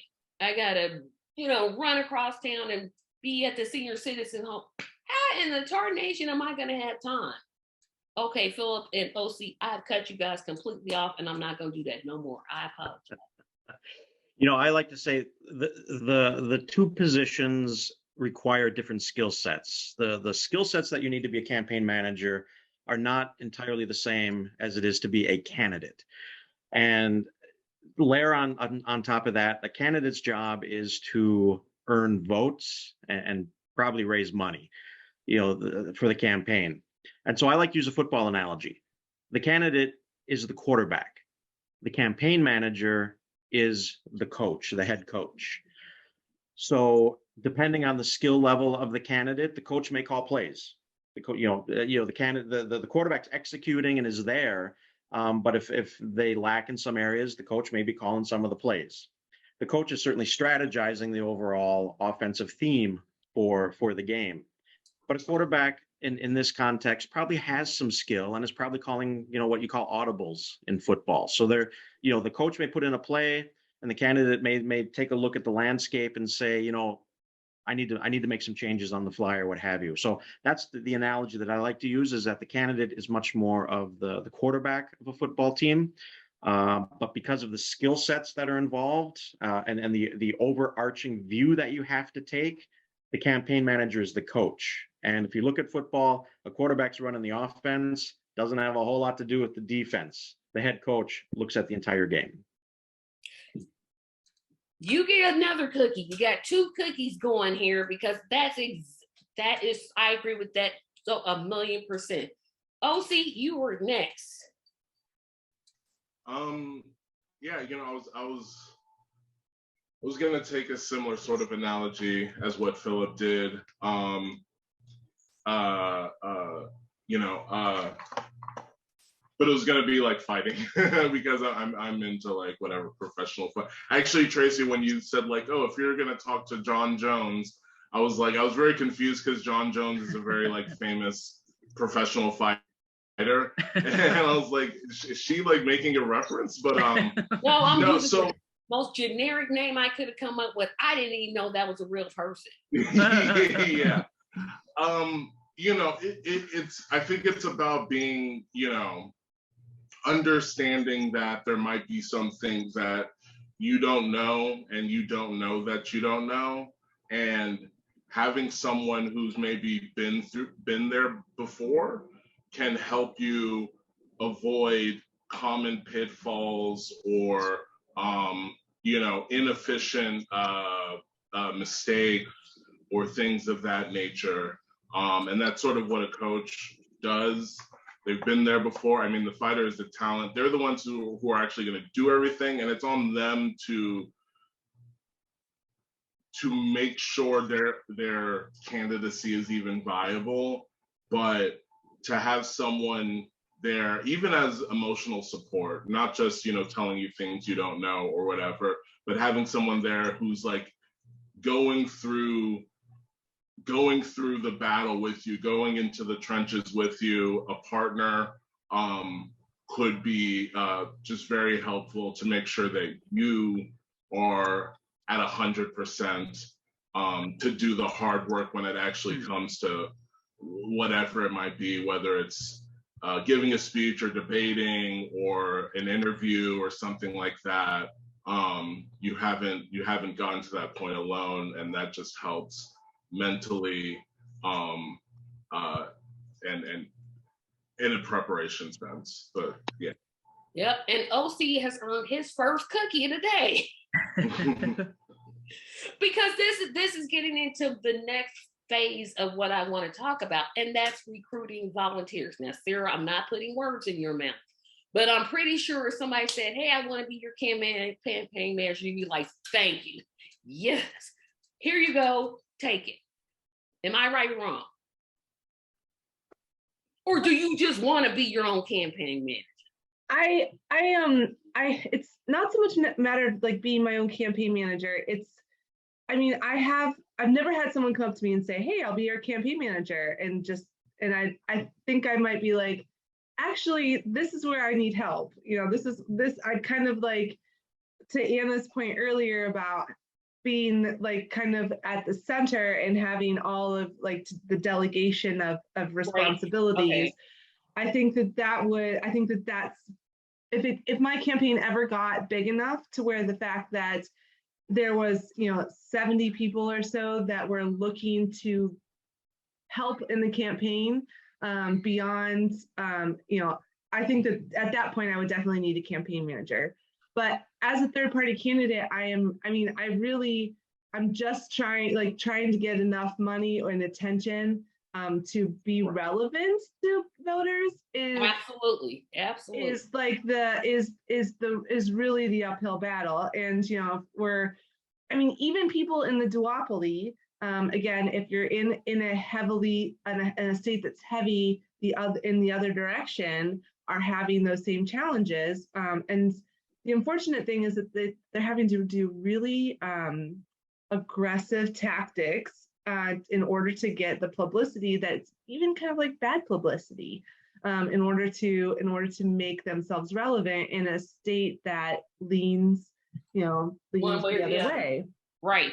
So I Mhm. think this is moving us into my next phase of thinking, is talking about how to recruit volunteers.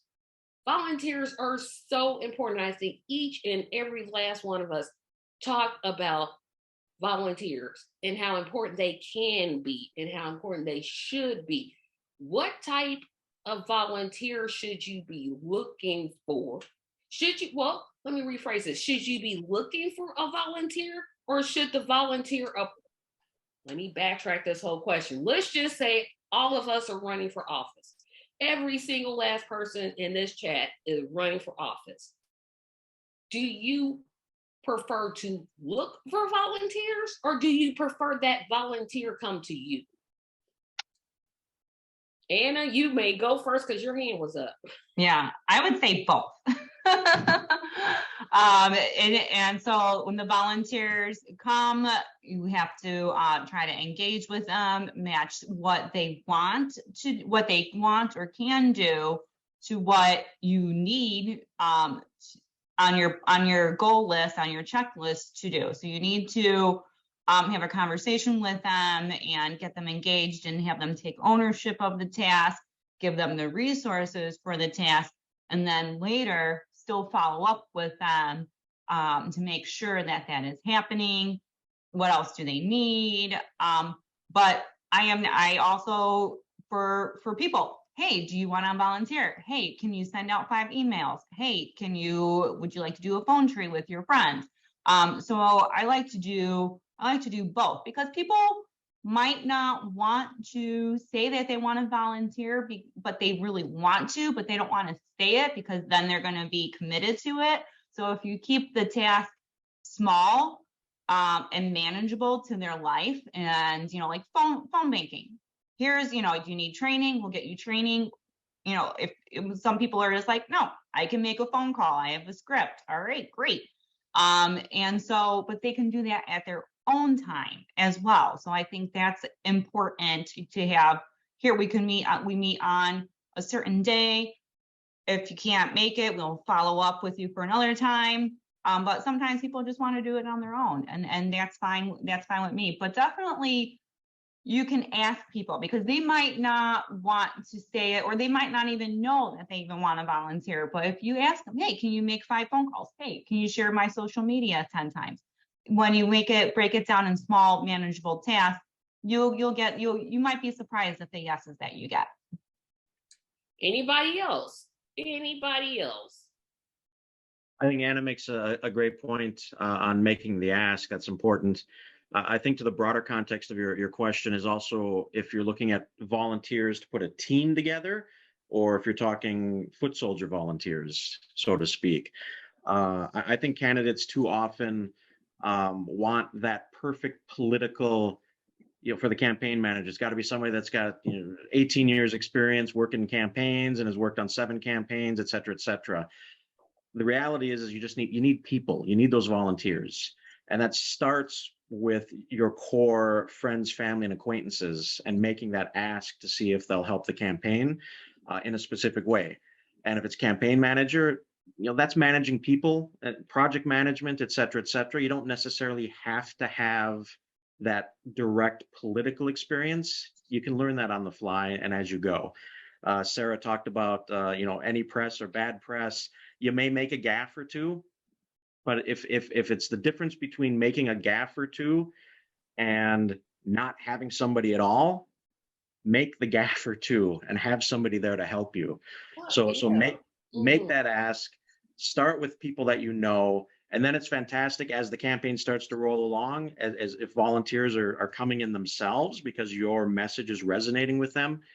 That is fantastic. But begin that early process is start with people you know, make the ask, and plug them in where they've got the talent to do it, and think of it as cross-functional talent. The other piece I would make, we talk about campaign managers. We also always recommend for optics, if for no other reason, get somebody else to be your treasurer. You don't need to be filling out the financial reports on deadlines when you've got other things that probably should be happening. And for optics alone, it's good to have somebody else in charge of the money. Yeah, and I think you just talked about another issue that I know we're going to get to is when, oh, thanks, Kiko. Thank you for coming. Appreciate you. Have a good day. Talk to you later. You all too. Bye. You all have been wonderful. I'll try to get in contact with all of you. I love the ideas, and I think this is a great thing you're doing, Tracy. I really appreciate your invite. Thank you so much again. You're welcome. Thank you for coming. Nice to have met you. Hey, you too. Yeah, nice meeting you. Absolutely. You have a good day. Yeah. Thank you all. And you know, the thing about candidates, and you can all call me crazy if you want, I have literally said, hey, I don't want to run for office, but I could be a great campaign manager because I know I have people managing, like I know that's what I can do. I can manage people, I can manage schedules, I can manage, I know how to manage things and break them into small tasks. Yes, that makes me crazy. However, the candidate has a responsibility, and this is what I want to talk about in terms of recruiting volunteers. Sometimes, to Philip's point, some candidates are just running on paper. And especially third-party candidates are really bad about just running on paper. And as a potential volunteer, I'm not going to waste my skill, the one skill that I have, because I only really have one skill. I'm not going to waste my one skill to volunteer for a candidate who's like, I'm just here to get the issues out. If I get the issues out, I win. No, you win when you have more votes on election day than the other people. Maybe that's just me and my thinking, but I wanted us to get past the, when we run candidates and ask for volunteers, like, hey, you're volunteering for somebody who wants to do this job. Not just, right. I'm just running on paper and da, da, da, da. And if I can address issues, I'll win. If you don't stop that, it gonna just make me go fucking crazy. But anybody just talk me down, please. Well, I mean, for me, it's hard because I'm not in the political center of my state. I live actually towards Charlotte, not towards Columbia, which is the political center of South Carolina. And even somewhat Charleston is also kind of growing in like a political influence. So I'm really in a suburb of Charlotte, which is a North Carolina city. So for me, it's difficult because the people who want to help me are in a complete, and then especially when you're running for a state office, they're in a completely different part of the state. So it's not so much, I mean, like running on paper versus, I'm going to conferences, like I'm not just going to political conferences, but business conferences, like get a list of business conferences in your state and either get a booth there or, because those, we've talked about the industrial complex, right, of the duopoly, and how that so much of what lobbyists' jobs are to encourage our elected officials, even though they do, lobbyists as individuals have the votes, but their organizations do not, to introduce legislation that influences our lives. But if you as a candidate are not going to those people in their spaces, if you're not going to their camp or their conferences and et cetera, and introducing yourself as, I'm a businesswoman, I want to be your state treasurer. I'm in your space. I know this is where you are. Understand that I am the better person for this job. So and again, it's hard for people to, if I understand that some people work like the fair, like fairs and street festivals and all that kind of such.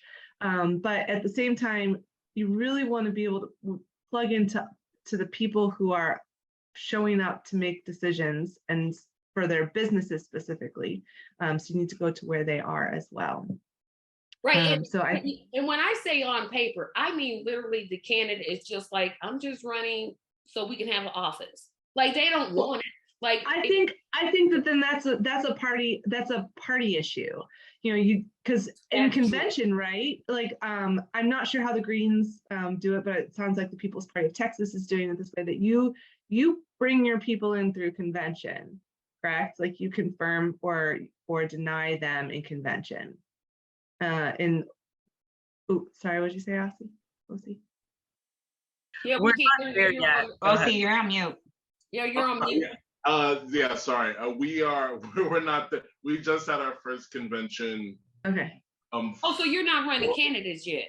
We're not running candidate. No. We might run a what did Curtis want? City council, yeah. City council next year. Yeah, Mansfield City Council. Mansfield City Council, but we just had our first convention a couple months ago, and that's where we like ratified bylaws and like codified the structure of the organization.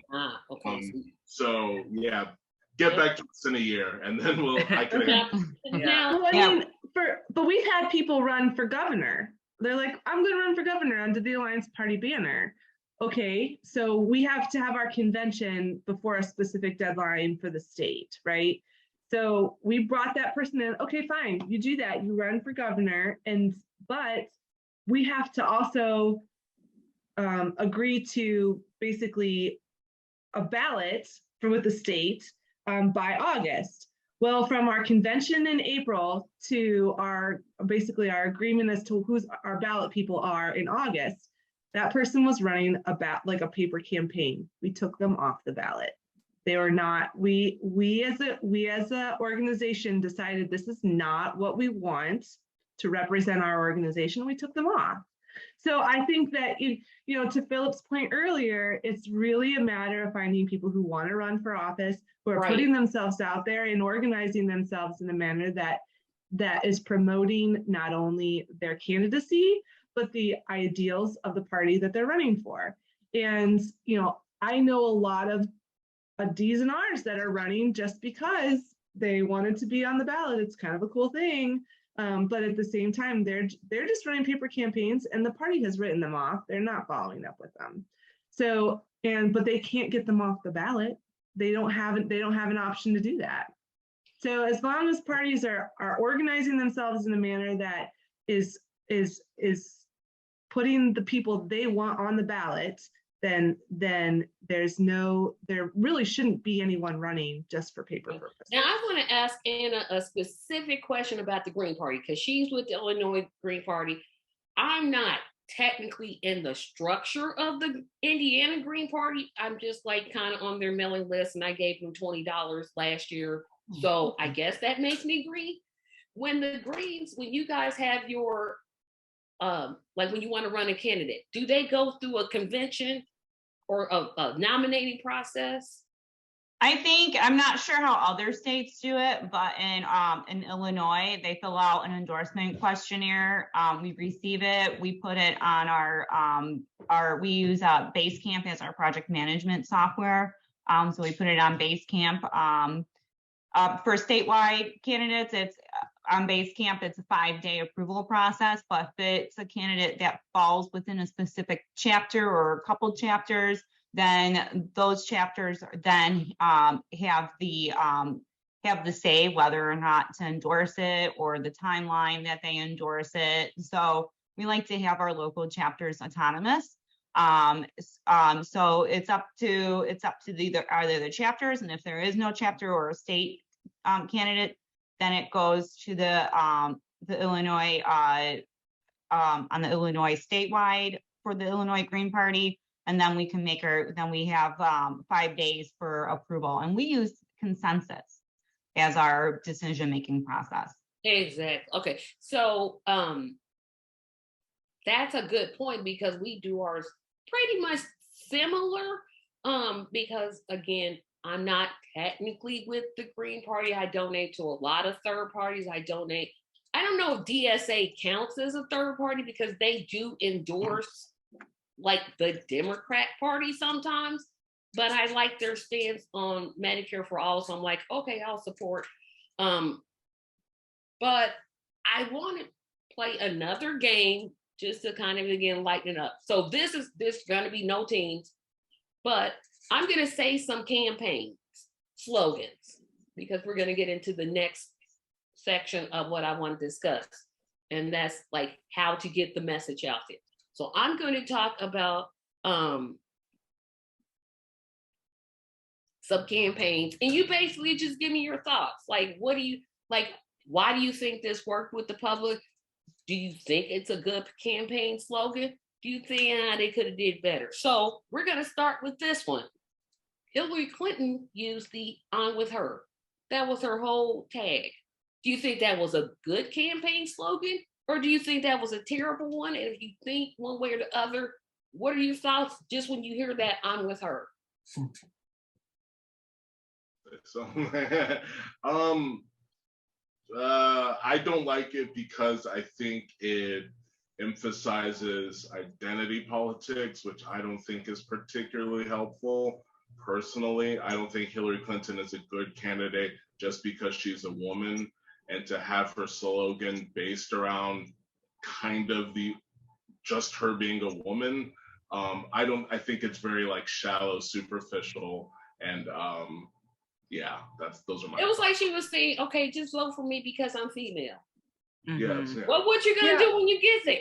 That's just, I'm trying not to interject my opinion so much. I'm sorry. No, it's good. It's good. This is free speech, I right? Yeah, I agree. It's almost emasculating they're like, it would for some who are very Tarzan beat the chest kind of situation. I think it would be emasculating, and you don't want to, I'm not saying that 50% of the population would feel that way by the "I'm with her" statement, but at the same time, you have to consider that you are kind of putting yourself away from them by stating the obvious. Yeah, we know you're female, okay? Yeah, exactly. But is that like you're female, so you're gonna encourage a $24 minimum wage, or what? Like, that told me nothing about what she stood for. Yeah, Right. I made it all about her was the thing. And it's like, okay, people don't necessarily like you. Do you have any good policies? What are you going to do? It's like, no, me. And it's like, why would I want to vote for someone that just cares about themselves? Like, yeah. Yeah, and we're gonna get into somebody controversial. Now, anybody else got anything to say about the "I'm with her" campaign? Like, what their thoughts about it? I would say this: the slogans are one piece of a political calculus that you put together in terms of an overall campaign strategy. So internally, if their idea was to energize people to get out to vote for the first woman president, then it can make some sense. I mean, the criticisms you've laid are entirely valid, but I think from a campaign standpoint, you look at the entire calculus and the strategy that you're trying to put together. Probably, obviously it wasn't a great strategy, but if they felt it was, I mean, for the time, I can see where they're coming from. I don't know if that's the best slogan. Because it's not like she was the first woman to ever run for president. There was Shirley Chisholm. I mean, she ran. Yeah. Well, and Shirley could have used it too if she wanted to, but I mean, Hillary had the belief that she was going to win, and so that was probably a decision that they made. It was a bad decision because I kept saying, "Okay, what are you going to do? Tell me something you're going to do." And I ask that of any candidate, whether they're male, female, black, white, indigenous. I don't care. What are you going to do? And she never told me that. Next campaign slogan, this one is going to be controversial because I already have thoughts of my own on this. Yes, we can. Yes, we can do what? That's the campaign. The sports still have 750 bases in the military. What can we do? Yeah. You literally just said what I was thinking. I was thinking we can. I mean, we won't, but we can. Like if we felt like it, but we're just gonna say we're gonna codify Roe v. Wade, then get in office, then say, it's not a priority. Like, what was you campaigning on? And we may give you some health care, but it's going to be insurance based. But then I'm going to screw over the Black community. And then I'm going to, oh boy, please don't start me. I told Obama to his face I was not voting for him. just not my favorite president. It's just not. I'm like, no, because I believed when he first ran, I believed what he said. Then it got to 2012. I'm like, man, you fool. Yes, we can keep the duopoly going. Yeah, OC, you're on mute. So was that his slogan for 2012? Yes, we can. That was 2008. No, but like, he didn't repurpose it for 2012? I don't think he did. I think it was change, right? At one point. Yeah, it was something like change or like Hope Hope and and change was in there for a while. yeah, hope and change. Yeah. Like hope and change what? What you gonna hope for? What you changing? Like what you doing? Yeah, it was very, I mean, I didn't, in retrospect, it's very like disappointing, but like, Yes We Can was very successful at the time. So I'm with Anna. Yes, we can what? I agree. No, Yeah, we can take money from corporate interests.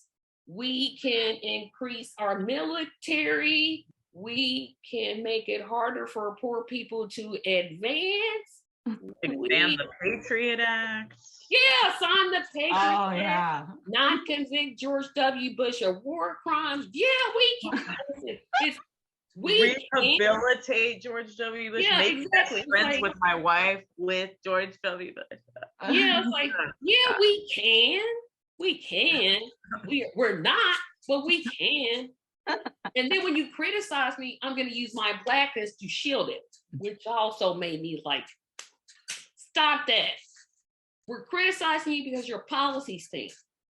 Doesn't have anything to do with your black. It's sort of like Jurassic Park, where it's like you were so busy like wondering about whether or not you could, you never stopped to think whether or not you should. It's like, should we like, topple the government? Like, Oh my gosh! should we kill Gaddafi? Should we start a war in Syria? We could, but we never really thought like, should we? What would that do? Would that destroy the world? But, yeah, let's do it. With the industrial military complex, they need contracts, so let's just start a war. No reason. Country didn't bother us. They didn't really have weapons of mass destruction, but oh well. We got to increase that. You're talking about Iraq and not Syria, right? I'm to any of the countries we started wars with where we shouldn't have. Iraq, Syria. We weren't. I mean, we didn't like. Even though I mean, there's a lot more political going on with Syria than you know what I mean. Like the red line that we weren't going to cross, or we were waiting to cross, and then we never like crossed it. And that one was weird. So. Anyway. Okay. Next slogan. Make America great again. Yeah, I knew I was going to do this one. I was going to do this one. I didn't know it was bad to begin with. I didn't know it was great. Yeah, thank you, Anna. That's what I was going to say. When was it great? When? Like, at what point in time was America great? Was that World War II when all the men were in charge and black they turned people over all couldn't the sit at factory certain restaurants? Black people couldn't, interracial marriage was illegal, or was that when black people were, when? Like what point they never can tell you when America was great. Like what? That depends on your definition of great. You know, when black people couldn't vote, when you couldn't have interracial marriage, when women couldn't get a credit card in their own name, all those things, there are a group of people who consider that great and would love to go back to that. Yeah, like what? Wait, was great when? When did that happen? Because I never knew America was great. I just didn't.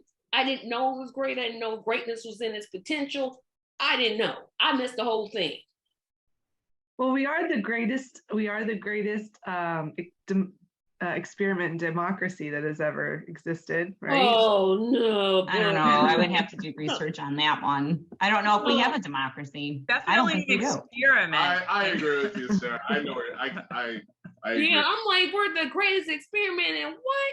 You shouldn't even be president if we're gonna just keep it real. You need to sit in somewhere. Sit down. I mean, that. I mean, I'm just trying to figure out like.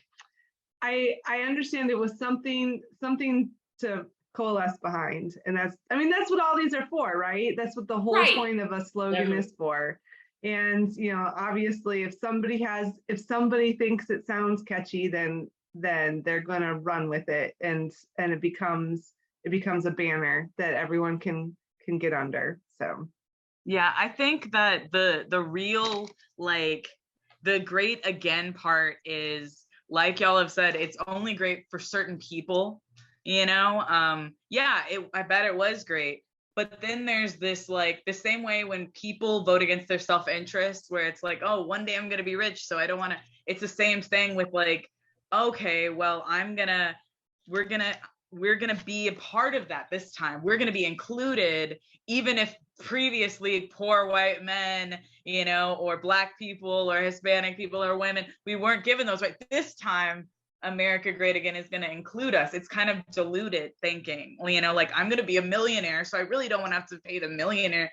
I don't want the millionaires to have to pay the millionaire tax, because one day it's just that kind of, like, they're going to hit the lottery, and then I don't want to give up half of my lottery winnings, even though the chances of hitting the lottery are like 1 in a trillion. But last slogan, my least favorite. No, I got 2 more. Not me, but us. Not me, but us. And that was Bernie Sanders. I don't like it because it's kind of, maybe it's good to acknowledge, but you're sort of like implying that there is a cult of personality around you. The overall message, I guess I would agree with, because it's not about him. But it feels a little arrogant, I guess. But I don't like. Okay, I see where you're going. I never thought about that. Somebody dropped off. I think it was Philip. I don't like the negativity of it. I don't know, it just doesn't, because you have to vote for this person. So why would he tell you not me, but us? The negativity of, like, I understand where he's trying to come from, the coalition of all those who are engaged in his campaign, and that it's not him you're electing, but his movement, so to speak, right? But at the same time, we're still voting for him. So right. the not me is it's like, well, okay, not you, then who? Then who? Right? Yeah, then who? Like, okay, I'm not voting for you, but who am I voting for? But right. Like OC said, I could see where he was going, because we do, in general, especially us people who are political junkies, we do tend to put the candidate at the center, and then we totally forget about the movement. So I guess when he came up with that, he was trying to, like, really focus on the movement, which is a good thing. I'm like, ooh, you could have said that a whole different way. I don't know how, because I'm not a branding expert. So final, and I'm not sure why we lost Phil, but maybe he'll come back, I'm hoping. But final one, my least favorite one, Build Back Better. Wow, everybody has to say it. Boy, I love this one. Everybody just said, ugh. It's my least favorite. For me, it's almost like a spin on Make America Great Again, right? Build Back Better. It was like, better than what? Better, where were we before? What are we building? The wall. That's all we're building. More, not that whatever about walls, but it's like, what has he built? It just bothers me so much, because it's like, lie. That's all. I'm like, whatever your campaign promises were, lie. I just, like, that's all I hear now when I hear Build Back Better. Oh, the plan that gave more money to corporations. Like, ugh. What were you building? That's what I want to know. Yeah. What is it that you're building? Yeah, it's like, you building what? And why was it so bad before you got to build it back better? Okay, so that means the original is bad, and now you're building it. This is my least favorite one. Don't acknowledge why. It's super depressing. It's very depressing every year. It makes it seem like we just went through, like, a nuclear holocaust, and it's like, now we have to rebuild society back better. And it's like, COVID was bad, but, like, geez, dude, like you make it seem like, I think it's more of you're playing on I would honestly say like hatred of Trump, that he so deteriorated society that we need to rebuild it. And again, I'm not saying it was great, but it wasn't, it feels like it's like apocalyptic. Like we just went through World War II and we have to like rebuild, except we were like bombed and stuff. We were like, it's like it would be like a slogan for like France or Germany or like Western Europe after World War II, because like literally everything was bombed to the ground and they had to build back better. But yeah, that makes sense if you were in Japan and you just got bombed by the United States for some dumb reason. I mean, I know why, but Twice. yes, twice. Thank you. I'm like, but I never could understand, and I'm glad, Sarah, you said that, because that is such a take on Make America Great. Like what? And this is where I really want to get to with this game. What when and I'm saying we, I'm not running for office. I keep telling people this, I'm not running, but I'm gonna say we. When we run for office and we think of a tagline, because unfortunately people want taglines. They do, they absolutely do. It's the system we work in. I wish it wasn't, but hey, that's what we got. When we think about taglines to say to the public, third-party candidates never have them, or it's so convoluted. Yeah, I know you got one, Sarah, and I'll let you talk about that. Or at least in Indiana, it's like the tagline is like, what did you just say? Like, I always feel like when you're doing a tagline, you should communicate it. And I don't want to say this in a way that is degrading. Make it so a fifth grader can understand. Stop using words like neoliberalism, duopoly. Nobody know. I mean, we know what those words mean, but let's use some of the $2 and $3 words instead of the $15 and $20 words. Let's use a language that can communicate to people. And I think those slogans, whether they were good or bad, they were trying to communicate a message to people. And I'd like for us to talk about how important it is to communicate a message using a tagline, because I think taglines are very important. It's how people quickly identify your campaign. I mean, well, mine is vote for people, not party. And it's just to try to encourage people from both the D's and the R's to recognize me as a viable candidate and someone that is serious about this position. The last tagline I had when I ran the first time for state treasurer was restoring trust. And the restoring trust in the treasurer's office, the current treasurer has had some ethics issues in the past. But I was also running a three-legged race that first time. This time it's just a two-legged race between me and the incumbent.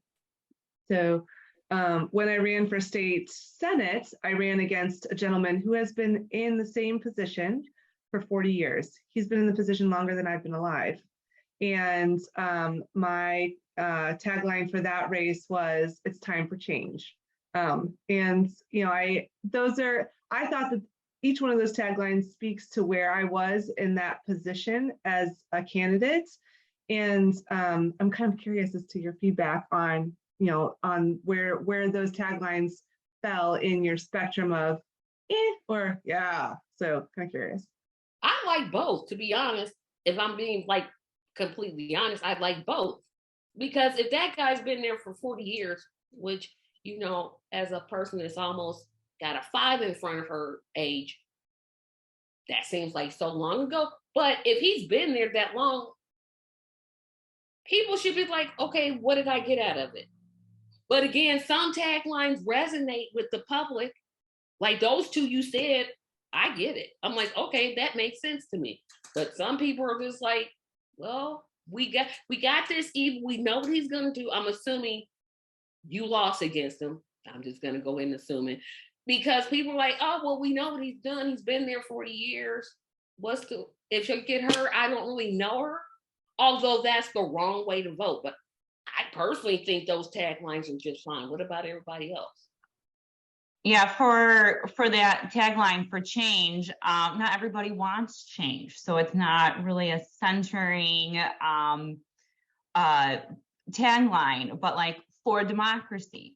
Like I will use that because then that way it's, hey, people want democracy, right? You know, oh, for democracy. I don't like the no's, you know, not us. I don't like the no's because that's like a negative policy, but I like the positive policy. It's like for democracy. And then, oh yeah, we want her, it's for democracy. You know, it's like, so it still meets your goals, but without pushing people away. And like with Bernie, not me, it's us. Well, I think it pushes some people away to the other spectrum because they're like, oh, I don't want anything to do with him. You know, it's not me, not me, not us, not anybody.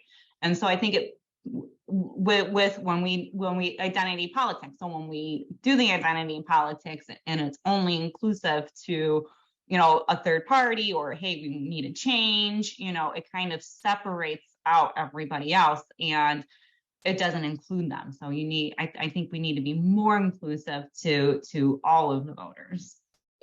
So saying, vote for me, I rock. That doesn't seem like that's a good campaign slogan for me. Because see, again, I'm not a branding person, so I do like the other guys here. I mean, I'm just like, I go basic. When I think of slogans, again, it's a way for the candidate to identify themselves and establish a difference between who's running and me. I have to make it, yeah. As a candidate, you have to make it about yourself if you want to win. There's no other way to say it. It's a terrible system, I know, but that's what you have to do. And I think, again, that the slogans are important because they help people. But I thank you all for getting in on this, because I think that's where sometimes, although I like Sarah's too, you brought up a good point. Some people don't want change. They want to keep money in politics. They want to keep the military industrial complex. They want to make sure that people make $7.25 an hour. That's what they want because it benefits them. How do we get around? How do we talk to the person, or maybe we just exclude them? But how do we reach out to the person and says, why change? I'm fine. Or do we just forget them and say, okay, I'm not going to focus on you. I'm just going to focus on this group over here? Let me say something. I would say, I would say it's not just necessarily people with malicious or. No, I'm not saying they're malicious. No, but I mean, like some people, just to some people, like change is just scary. Like just the idea of change. Like they may just be like regular people, but like Anna said, like change is just, some people don't want change. Their lives are okay. Mm-hmm. And the idea of changing that freaks them out. I do like your current slogan, vote for people and not parties. I think that the only people that could possibly alienate are people who like vote straight ticket anyway, and you would never get that vote anyway. I think there are a lot of people who aren't 100% satisfied in their party. So I think most people aren't satisfied in their party, even if they most of the time vote for that party. But did you want to say something? I guess really quick, two things. Like as far as and to me, it kind of goes back to the volunteer thing. It's just like any person who shows any interest that you're having a conversation with, there's potential, even if it's just a relationship. And so like, if you have this opportunity and if they're fed up, that's perfect. Like you're just fed up, but maybe you've channeled it.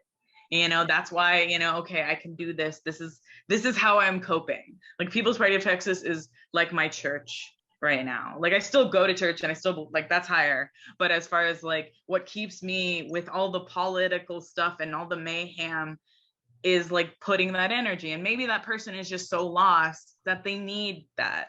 And so you might be able to help them. And so hold on. So yeah, that goes with the volunteer thing. It's just that these are people like yourselves that are willing to give time, of which we will never get any more, at least at this point, scientifically, maybe, you know, if we're rich enough, blah, blah, blah.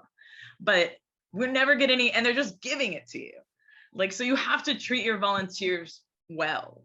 You have to retain people that are even willing to give that time. And so I think that's one of the biggest pitfalls in like campaigning and in nonprofits, is that we don't care. We just treat them as a commodity. And it's like, this is a human being that's giving you something. They give this to their children, you know, they give this to their parents. Like, you're literally getting something that is so incredibly invaluable that you have to appreciate it. Yeah, the word thank you comes in very handy. The word thank you is so satisfying to hear a sincere thank you. Gratitude. Yeah, you don't have a lot of money, which we're going to get into, and I know Phil's has been talking about this the whole show. Real quick, I wanted to workshop with all of you. I've been like, after this last weekend, we went to a Pride event and it was fairly neoliberal. Like, not that all people in the rainbow community are like this, but the event itself was very corporate, so to speak, and people were very two-party line and like, that's it. But one of the things that our volunteers and our chair actually said that like has been sticking with me, and it's not like the right words because we're trying to figure out a slogan, and it's like we say different things because we're still very much at this grassroots stage. But one thing that the chair said, just talking to someone, like someone had just moved back to Texas from California or something, and they're like, should I stay? Is it worth it? And he goes, Texas is worth fighting for. And I know it's very simple, and I want to like make it not fighting and not so angry, even though we may be, but the people of Texas are worth fighting for. That's why People's Party of Texas.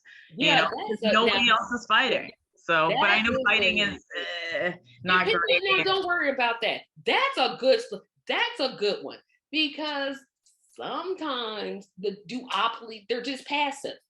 They're just like, okay, vote for me because I'm not bad like that guy over there. Yeah, I like it. I know it's a war analogy and a fighting analogy and whatever analogy or what, blah, blah, blah. I like it because it says, hey, I'm in this for you. I'm in this because I care, not because I'm like wanting the office. Yeah, and to Anna's point earlier, you know, democracy is worth fighting for, right? So, you know, as people in a democracy, you cannot be given a choice if there's no choice to be had, right? So that's the whole reason I'm running for state treasurer. There's nobody else is going to do it. It's like me and the incumbent. Nobody else signed up. So if I didn't run, 70% of incumbents in the United States run unopposed.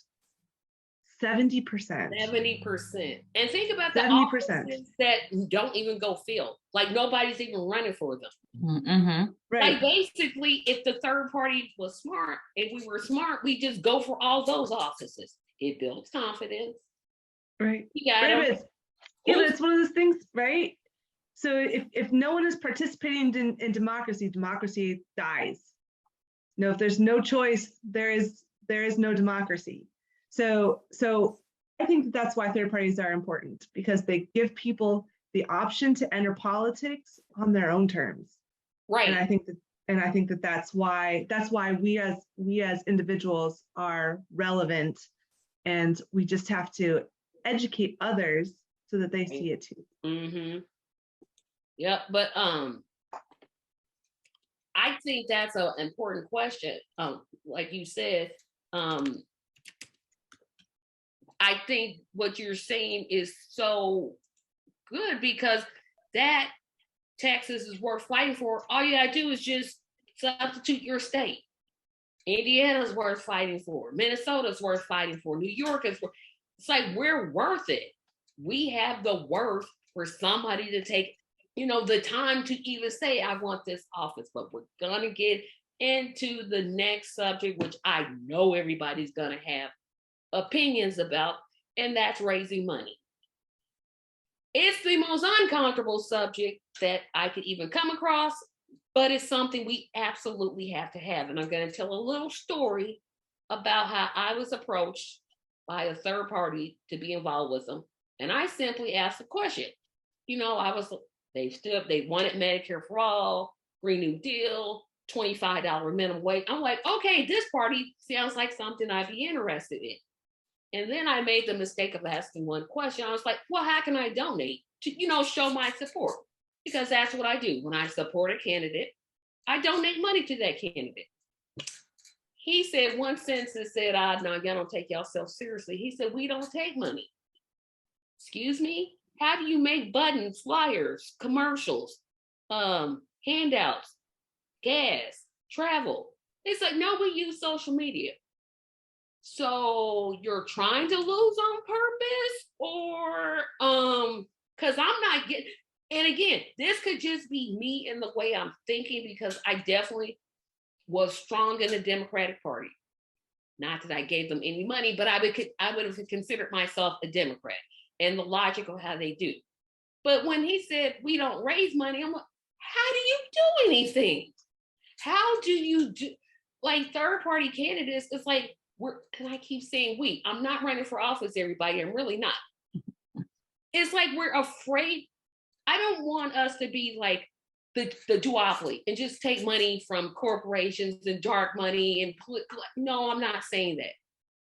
But if Bernie Sanders proved one thing, he proved you can get lots of money from small donor campaigns. He literally out fundraised everybody. Did not take a lick of corporate money, didn't take dark money, didn't take PAC money. Why can't third party people borrow from that? It's like we're so afraid to ask for money. No, we're not asking for $250, but $2, I don't see what's wrong with asking for $2. Anybody. Can I stop?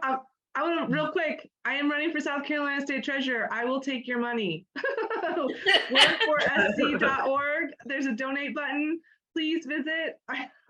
I do need help getting on to radio and broadcast television, because my candidate is running ads for state fund or state programs on the government dime. So he's not using campaign dollars. He's using basically state funds to advertise for himself. Sarah, so save that address, but a little slower. Okay, it's work. Yeah, it's okay. Workforsc.org. So workforsouthcarolina.org. There's a donate button. I appreciate you guys and every dollar that you donate. Thank you. And you will get a handwritten thank you note from me personally. Yeah, and I think I literally was like, but sir, how you gonna win something? You literally are taking your campaign and saying, well, we don't care about it. Like we just don't care. Okay, we're gonna just do whatever. And I wish we had what do they call that? Public finance elections. I wish we had that. We don't. And so until we get there, we have to work within the current system, unfortunately. They do for president, actually. Yeah, Howie Hawkins is still, last time I heard, he's still waiting. So, because they have a holdup. So, they have what is he waiting for? The public financing. Oh, yeah, you're right. He's waiting for it. So for president, we have it, but we don't have it for every single office. Right. Yeah, that's true. I mean, the state of New York actually does. Mickey might know more about it, but it's actually one of the reasons taxes are so high in New York is because they use state funding to help candidates. But they can still go out and raise other money, right? Yes, I think so. Yes. Mm-hmm. Because the way I understand the way some places are doing it, like the president, the way that campaign for Color of Change campaign that I volunteered for a few years ago, the way we wanted to do it was, okay, we're going to give you this public money, but you can't take any PAC money. You can't take money from people. You can't take money from corporations, PACs, anybody. You're just getting this. This is all you're getting. That idea didn't work, but it was a good idea. When you're all out there fundraising, which I'm sure you all do, Sarah has literally given her website where you can donate, and I encourage you all to do that.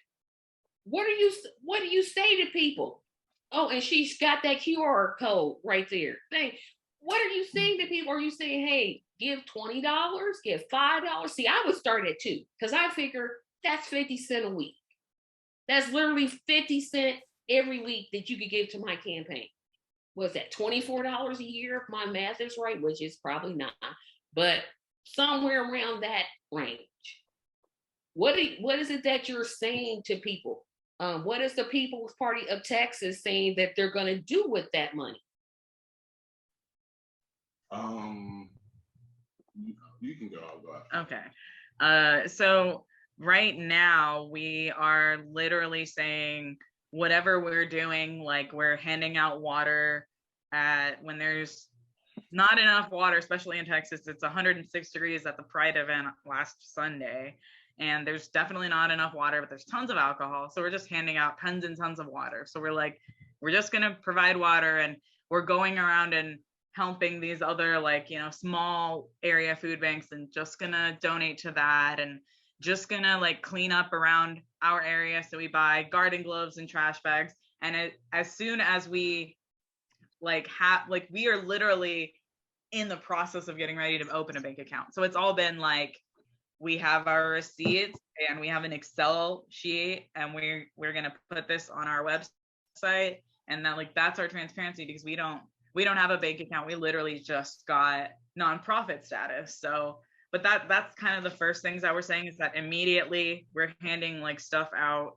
We're helping people in our communities, in the people that are already doing the work. We're not trying to duplicate by creating another nonprofit just to like whatever. We're like, oh, you guys are all doing this. What do you need? How can we give that? So that's what we're doing immediately.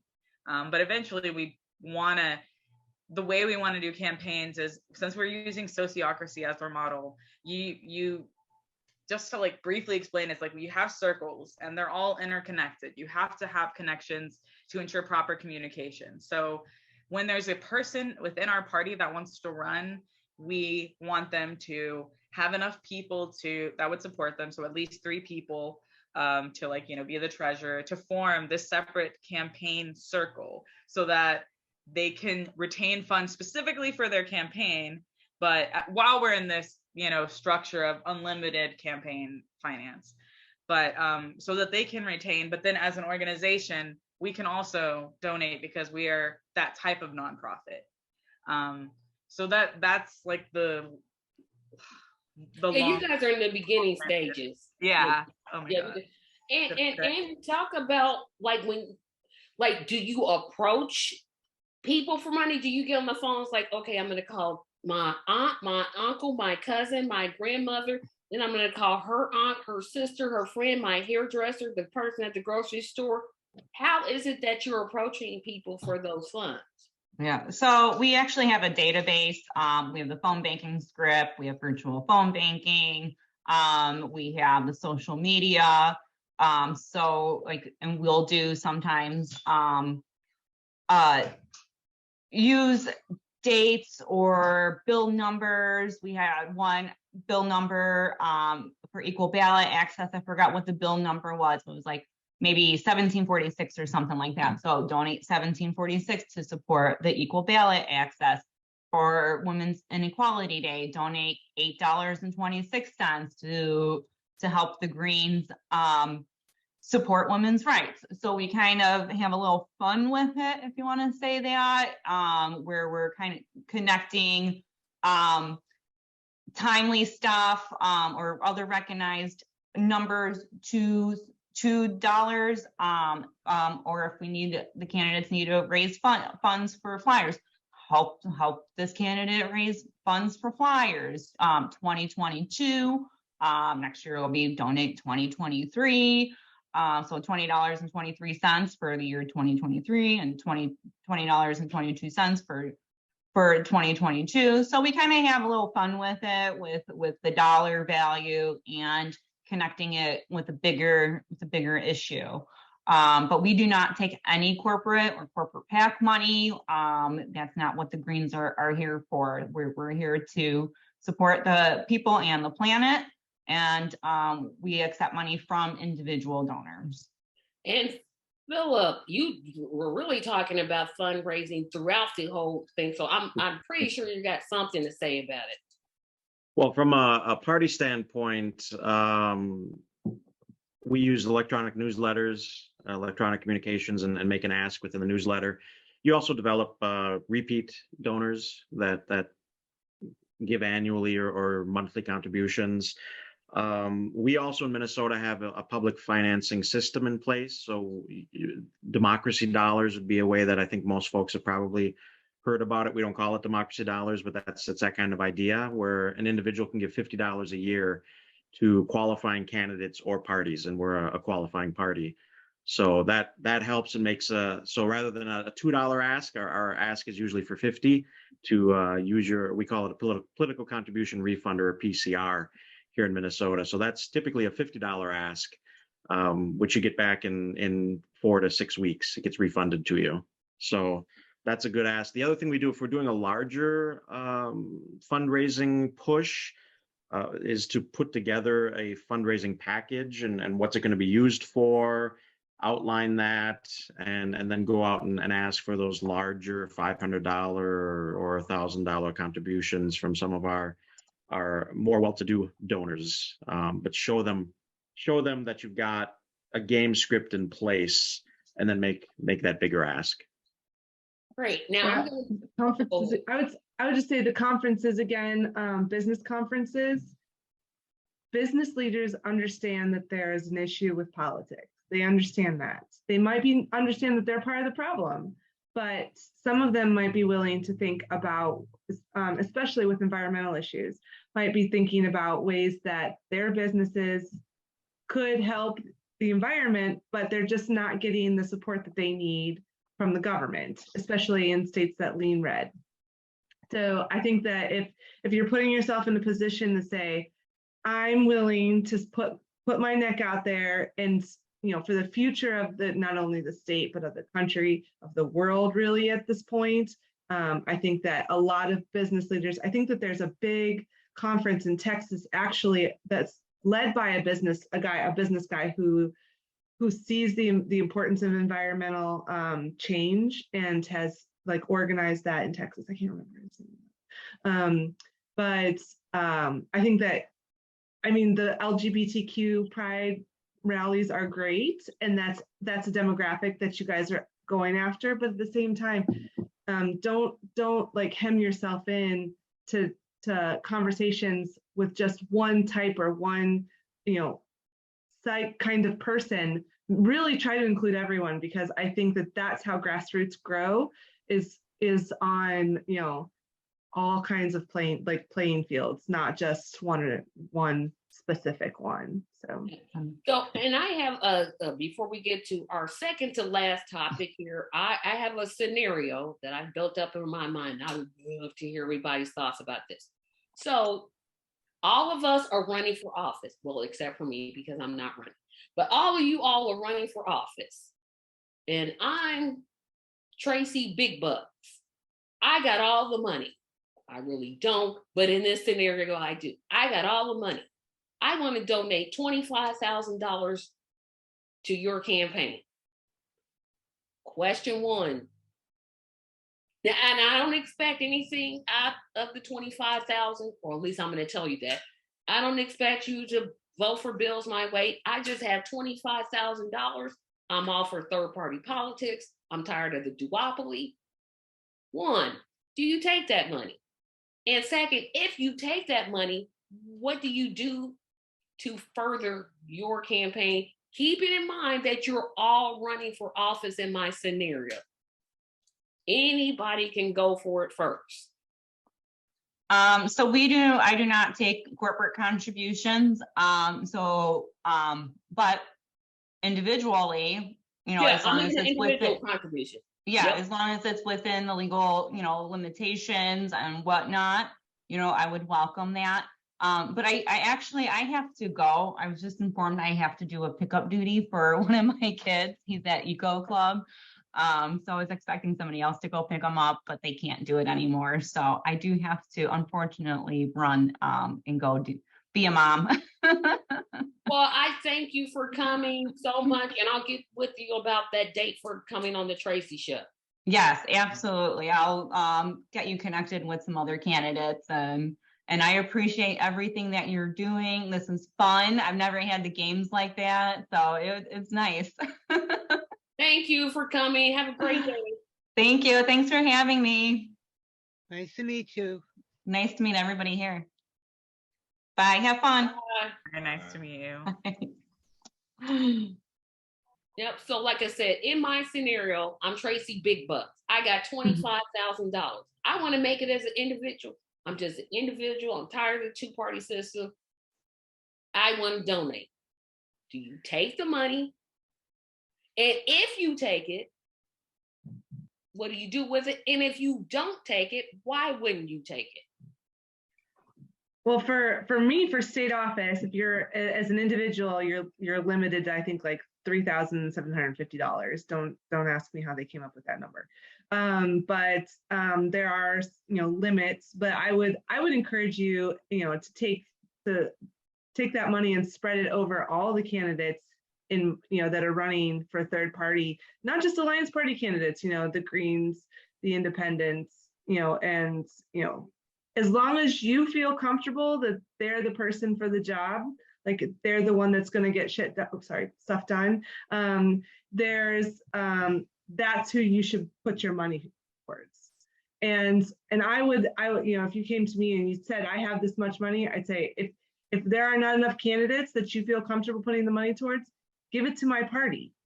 We are looking for candidates, and we support candidates financially who are running for office, because we know that money is an issue. We know that money is hard. And as long as our candidates raise and the board decides like $1,000, we match them $1,000. That's usually our limit, because we're a small party. But at the same time, we're giving them the money they need to get signs, to get flyers, to get hats or T-shirts, or to enter to be part of like parades and all that kind of stuff. So as long as you're not only supporting the candidate, but you're supporting the party will know how to use the funds, whether or not they're doing public outreach with water donations or trash pickup. Or even advertising on social media. As long as the effort is being moved forward, as long as people know and see the issues at hand and realize that they need another choice, the money will be spent well. And I think that's kind of what those with money should be considering, is not giving to those who are already in power, but really kind of taking it down to the grassroots and helping those who are really trying to affect change make the change. Anybody else? Nobody else. Okay. Yeah, that's what I thought somebody was going to say. I'm like, who's going to say it first? Who's going to say it first? Because we know there's limits, wink, wink. Because I've literally heard of a fundraiser that happened here in our state. It was like, well, such and such gave 25,000. I'm like, well, wait a minute. That's why I used the 25,000 limit. I'm like, well, how can he give that? And there's a law that says that you as an individual can't, see what he did. It's the way that the law is written. It's so vague that literally if I had $50,000 and I wanted to support, I don't know who in Indiana I would support because we got garbage candidates, but whoever that person is, I could literally give them $50,000 and still not be breaking the law. There's only garbage candidates, Trace, because you're not running. Nope, I will not. I will not.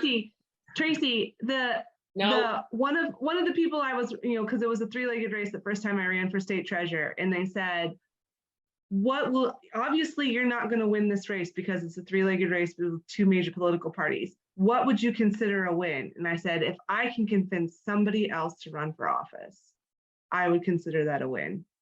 So the only reason there's garbage candidates is because ordinary citizens are not taking an active role in their democracy. And you have to be able to put yourself on the line in order to make the improvements needed.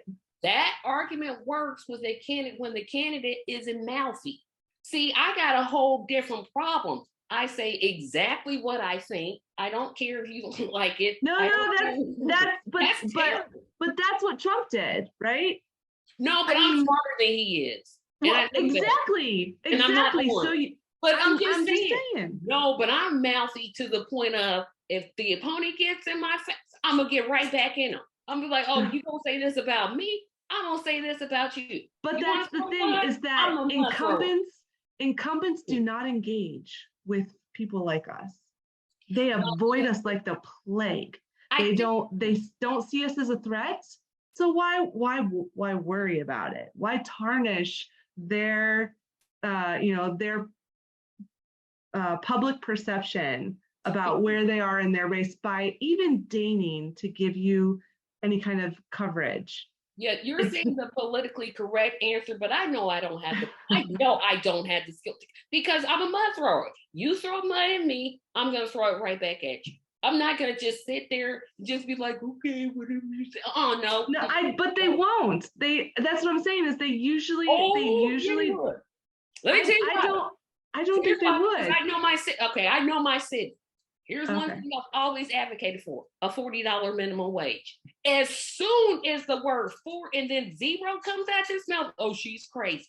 Call me crazy and see what happens. Oh, we're not gonna see. I don't play nice. That's my whole problem.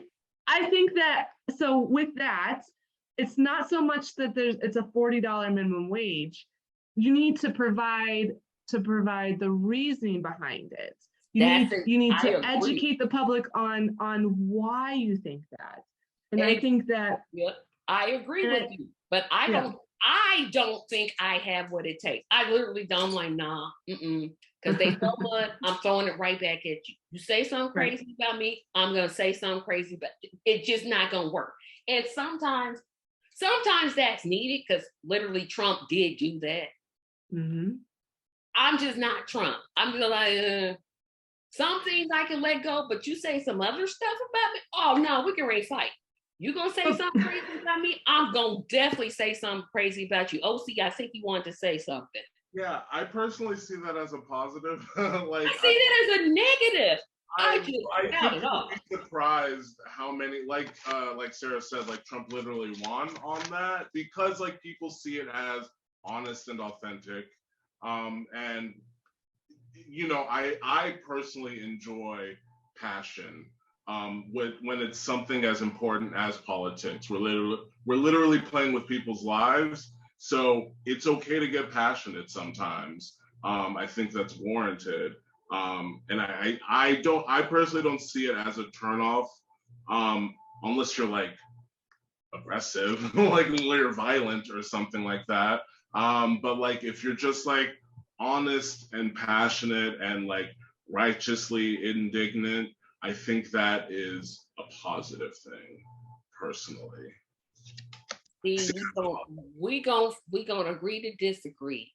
Fair enough. Because I think somebody else, I'm always like, somebody else would be better. I literally don't think I have what it takes. If I did, I know I could win. I know I could win. Period. One, I have an easy name to remember. Tracy Carson. Boom. Like you can't not remember it. Mm-hmm. Problem is, I wouldn't run as a Democrat. There's nothing in my core that says run as a Democrat, which would mean I had to gather signatures. I'm not going to do a write-in because my name is easy to misspell. Like I thought the Green Party had ballot access in all 50 states. On the presidential level, not on the state, because we definitely don't have it in Indiana.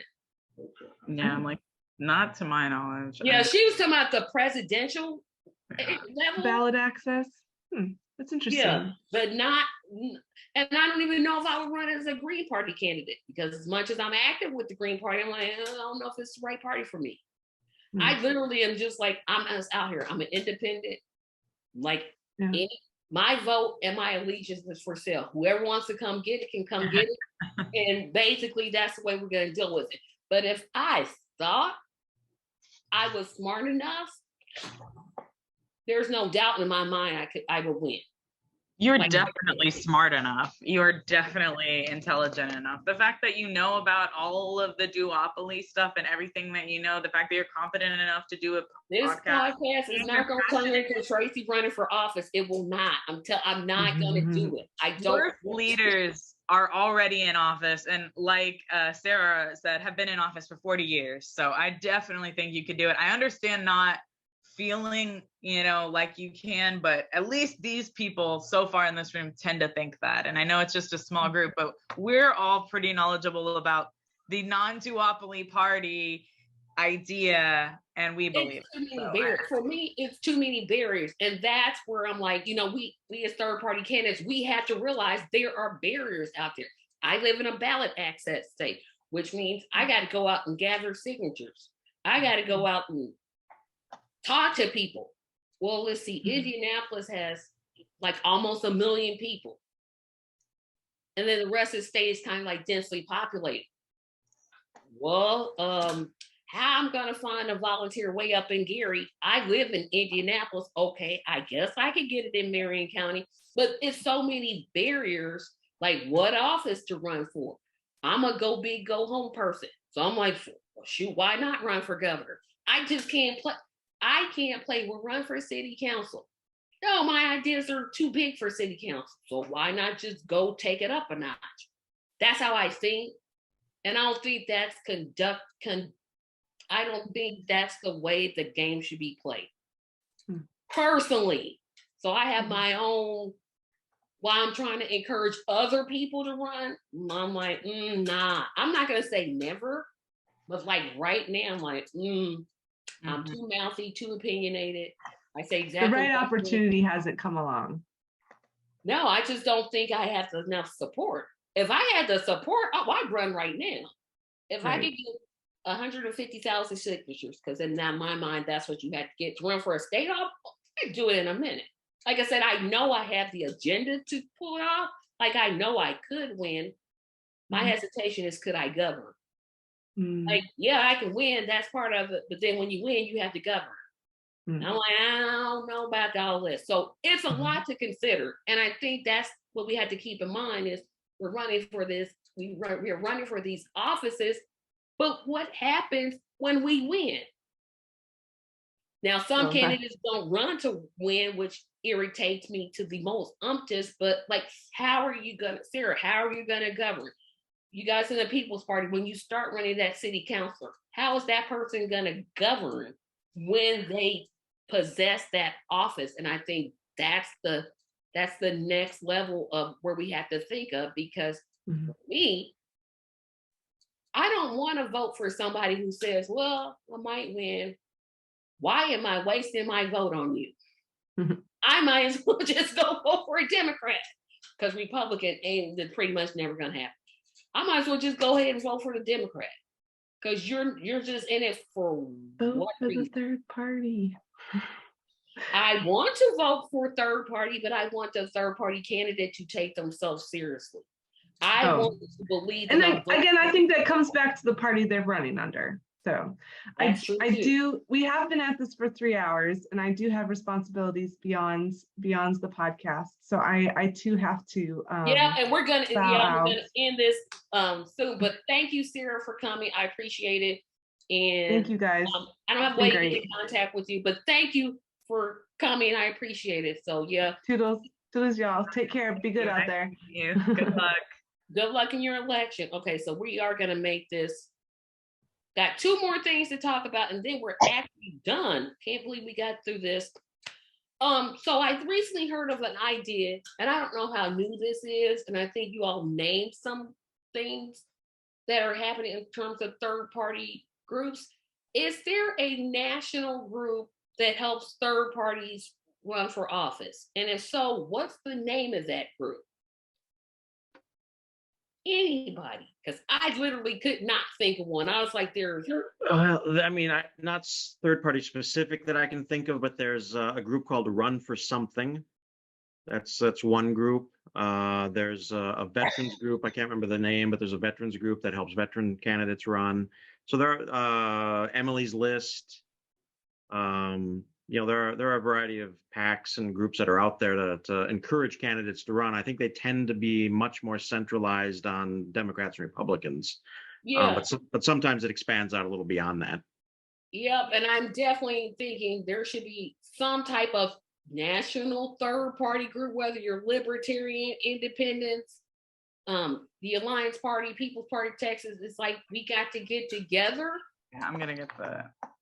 I was gonna say, yeah, there is at least this one that's newly formed. It's some of the people in Colorado that have come together, and they tried to start a third party in Colorado, but because they didn't have the national support from the Movement for a People's Party, they failed their petition campaign because the national said that they were going to give funds and then they never did. And so they were like, 10 people trying to get 150,000 signatures. It wasn't going to, in the middle of the pandemic, it was in 2020. So like it was a failed plan. And so what they've decided to do is they've done this, they founded this organization called, the nickname is Rumply, and I'll put it in the chat, and it's the Rocky Mountain like political party legal assistance. And so they help with valid access and with the basic like generalities for all states, for all 50 states to be able to obtain or to begin to look at that process. And I'll put that in the chat. Yeah, please do. And please email me that, because once I close out the chat, I won't be able to access it. So final, and I'm skipping the next steps because I don't know what the next step is. I don't know if people want to continue to have this type of discussion. If the discussion should continue, I don't know what the next step is. So any suggestions on what the next step should be, I'm very much open to. However, I'm a person that I like to move. When I'm ready to move, I'm ready to move. And I just stagnancy, I can't stand. It's like I've got to move in some sort of direction. I can't just be satisfied just by sitting there saying, okay. So I would like this discussion to continue in some format, whether that's online or email me or whatever. That would be great, because I think we brought up some really good issues that need to be expanded on. I'm trying to read that, what you put in there, and I can't read that because I don't have my glasses on. But I think that's one of the things we want to do, or I want to do, is I would love to see some third party group, like, hey, we want to get third party candidates, whether they're libertarian, green, People's Party of Texas, Green Party of India, wouldn't even matter. That's the overall vision I had, but I tend to have big visions and can't move them to any direction. But that's where I definitely see this going. So the last thing I will have you all do before I conclude this is to tell us where we can find you.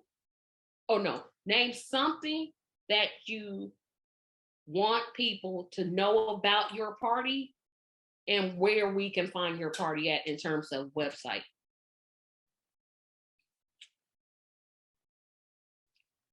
Anybody jump on in there. And some people are on mute. It looks like OC might be wanting to say something. No, go, okay. Yeah. Phil Fuhr, Tracy, again, thanks for having us all on and putting this forum together. On your previous question, you've got the podcast going. I'm always happy. I'd be happy to come on an occasion to support that endeavor and serve as a guest if you want, or find Alliance Party candidates that might come on, or Alliance Party folks to talk about things and continue those conversations. Yes, yes, and yes. Yeah. The Independence Alliance of Minnesota, the Alliance Party nationally, look, our mantra is fiscal responsibility, social inclusiveness, for one of, a slogan that we have. You can find our state chapter in Minnesota at mnip.org. That's for Minnesota, mnip.org. And then nationally, we are at theallianceparty.com. And then again, thanks for having us on. Thank you. I know Mickey doesn't have a party, so I'm not going to ask her to tell us about her website. So either OC or Athena, because I'm assuming you're both with the People's Party of Texas. Yes, yes, we're with the People's Party of Texas. The one thing I guess I would want people to know more than anything is that we make decisions and we discuss through consensus and this thing called sociocracy, where we want to hear everyone's voice and we come to a decision together. And we understand that it's a lot easier with, smaller group, but we're going to test that. We believe in it, and we want to hear people's voices. So that's what I want people to know. Our website is peoplesofpartyoftexas.org, and we're on the mainstream social medias. We haven't expanded yet, but that's all I have to say. OC. Okay. Go ahead, OC. I'm sorry. No. I was gonna say that covers it. Thank you. Yeah. Thanks for having me. Yeah. And Mickey, I know you don't have a party, but do you got any parting words? You're on mute. Look at the candidate. Make your list of what's important to you that you want your candidates or your politicians to do. Match that up with the candidate that fulfills most of your wishes. You'll never get it 100%. But don't go with any party. Don't go with male or female. Just look at the one who lines up with your beliefs and what you want in this country. Thank you. So I want to sincerely thank everybody that took a part in this forum. It was something that I knew I wanted to do. It was just like I've been wanting to do this for years. I've been wanting to talk to third parties from all over the country. I want the discussion to keep continuing.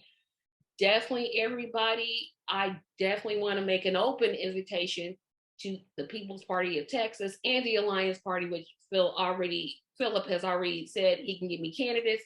When you guys run somebody for office, or if you just want to come on and talk about your party. Definitely, if you got a Tuesday open, tell me which one and I'll get that all worked out, because this discussion is very important. The duopoly is messing with us and playing with us. And it's like, we've got to stop it and demand better. And we won't get better until we vote better. And voting better means not voting for the two-party system, because they've proven themselves to be failures. Their failure is intentional. Keep that in mind. Their failure is intentional. They do not want to succeed. They want to keep you down. They want to keep you oppressed. Vote for that third-party candidate, because that's the best way. The third option in terms of politics is always the best option. I want to thank everybody again, Anna and Kiko and Sarah and Athena and Philip and OC and Mickey and everybody else who wanted to be here, couldn't be here, but this will be available on all of my platforms later on today. Remember to subscribe to my little poor channel. I've got great views, but not a whole lot of subscribers, which I would greatly appreciate. I always greatly appreciate subscribers. When this video comes out, please share it. Please share it to all your platforms. Comment, subscribe, support me on Patreon, and I will speak to you all on Tuesday, September the 27th on The Tracy Show. Have a great day.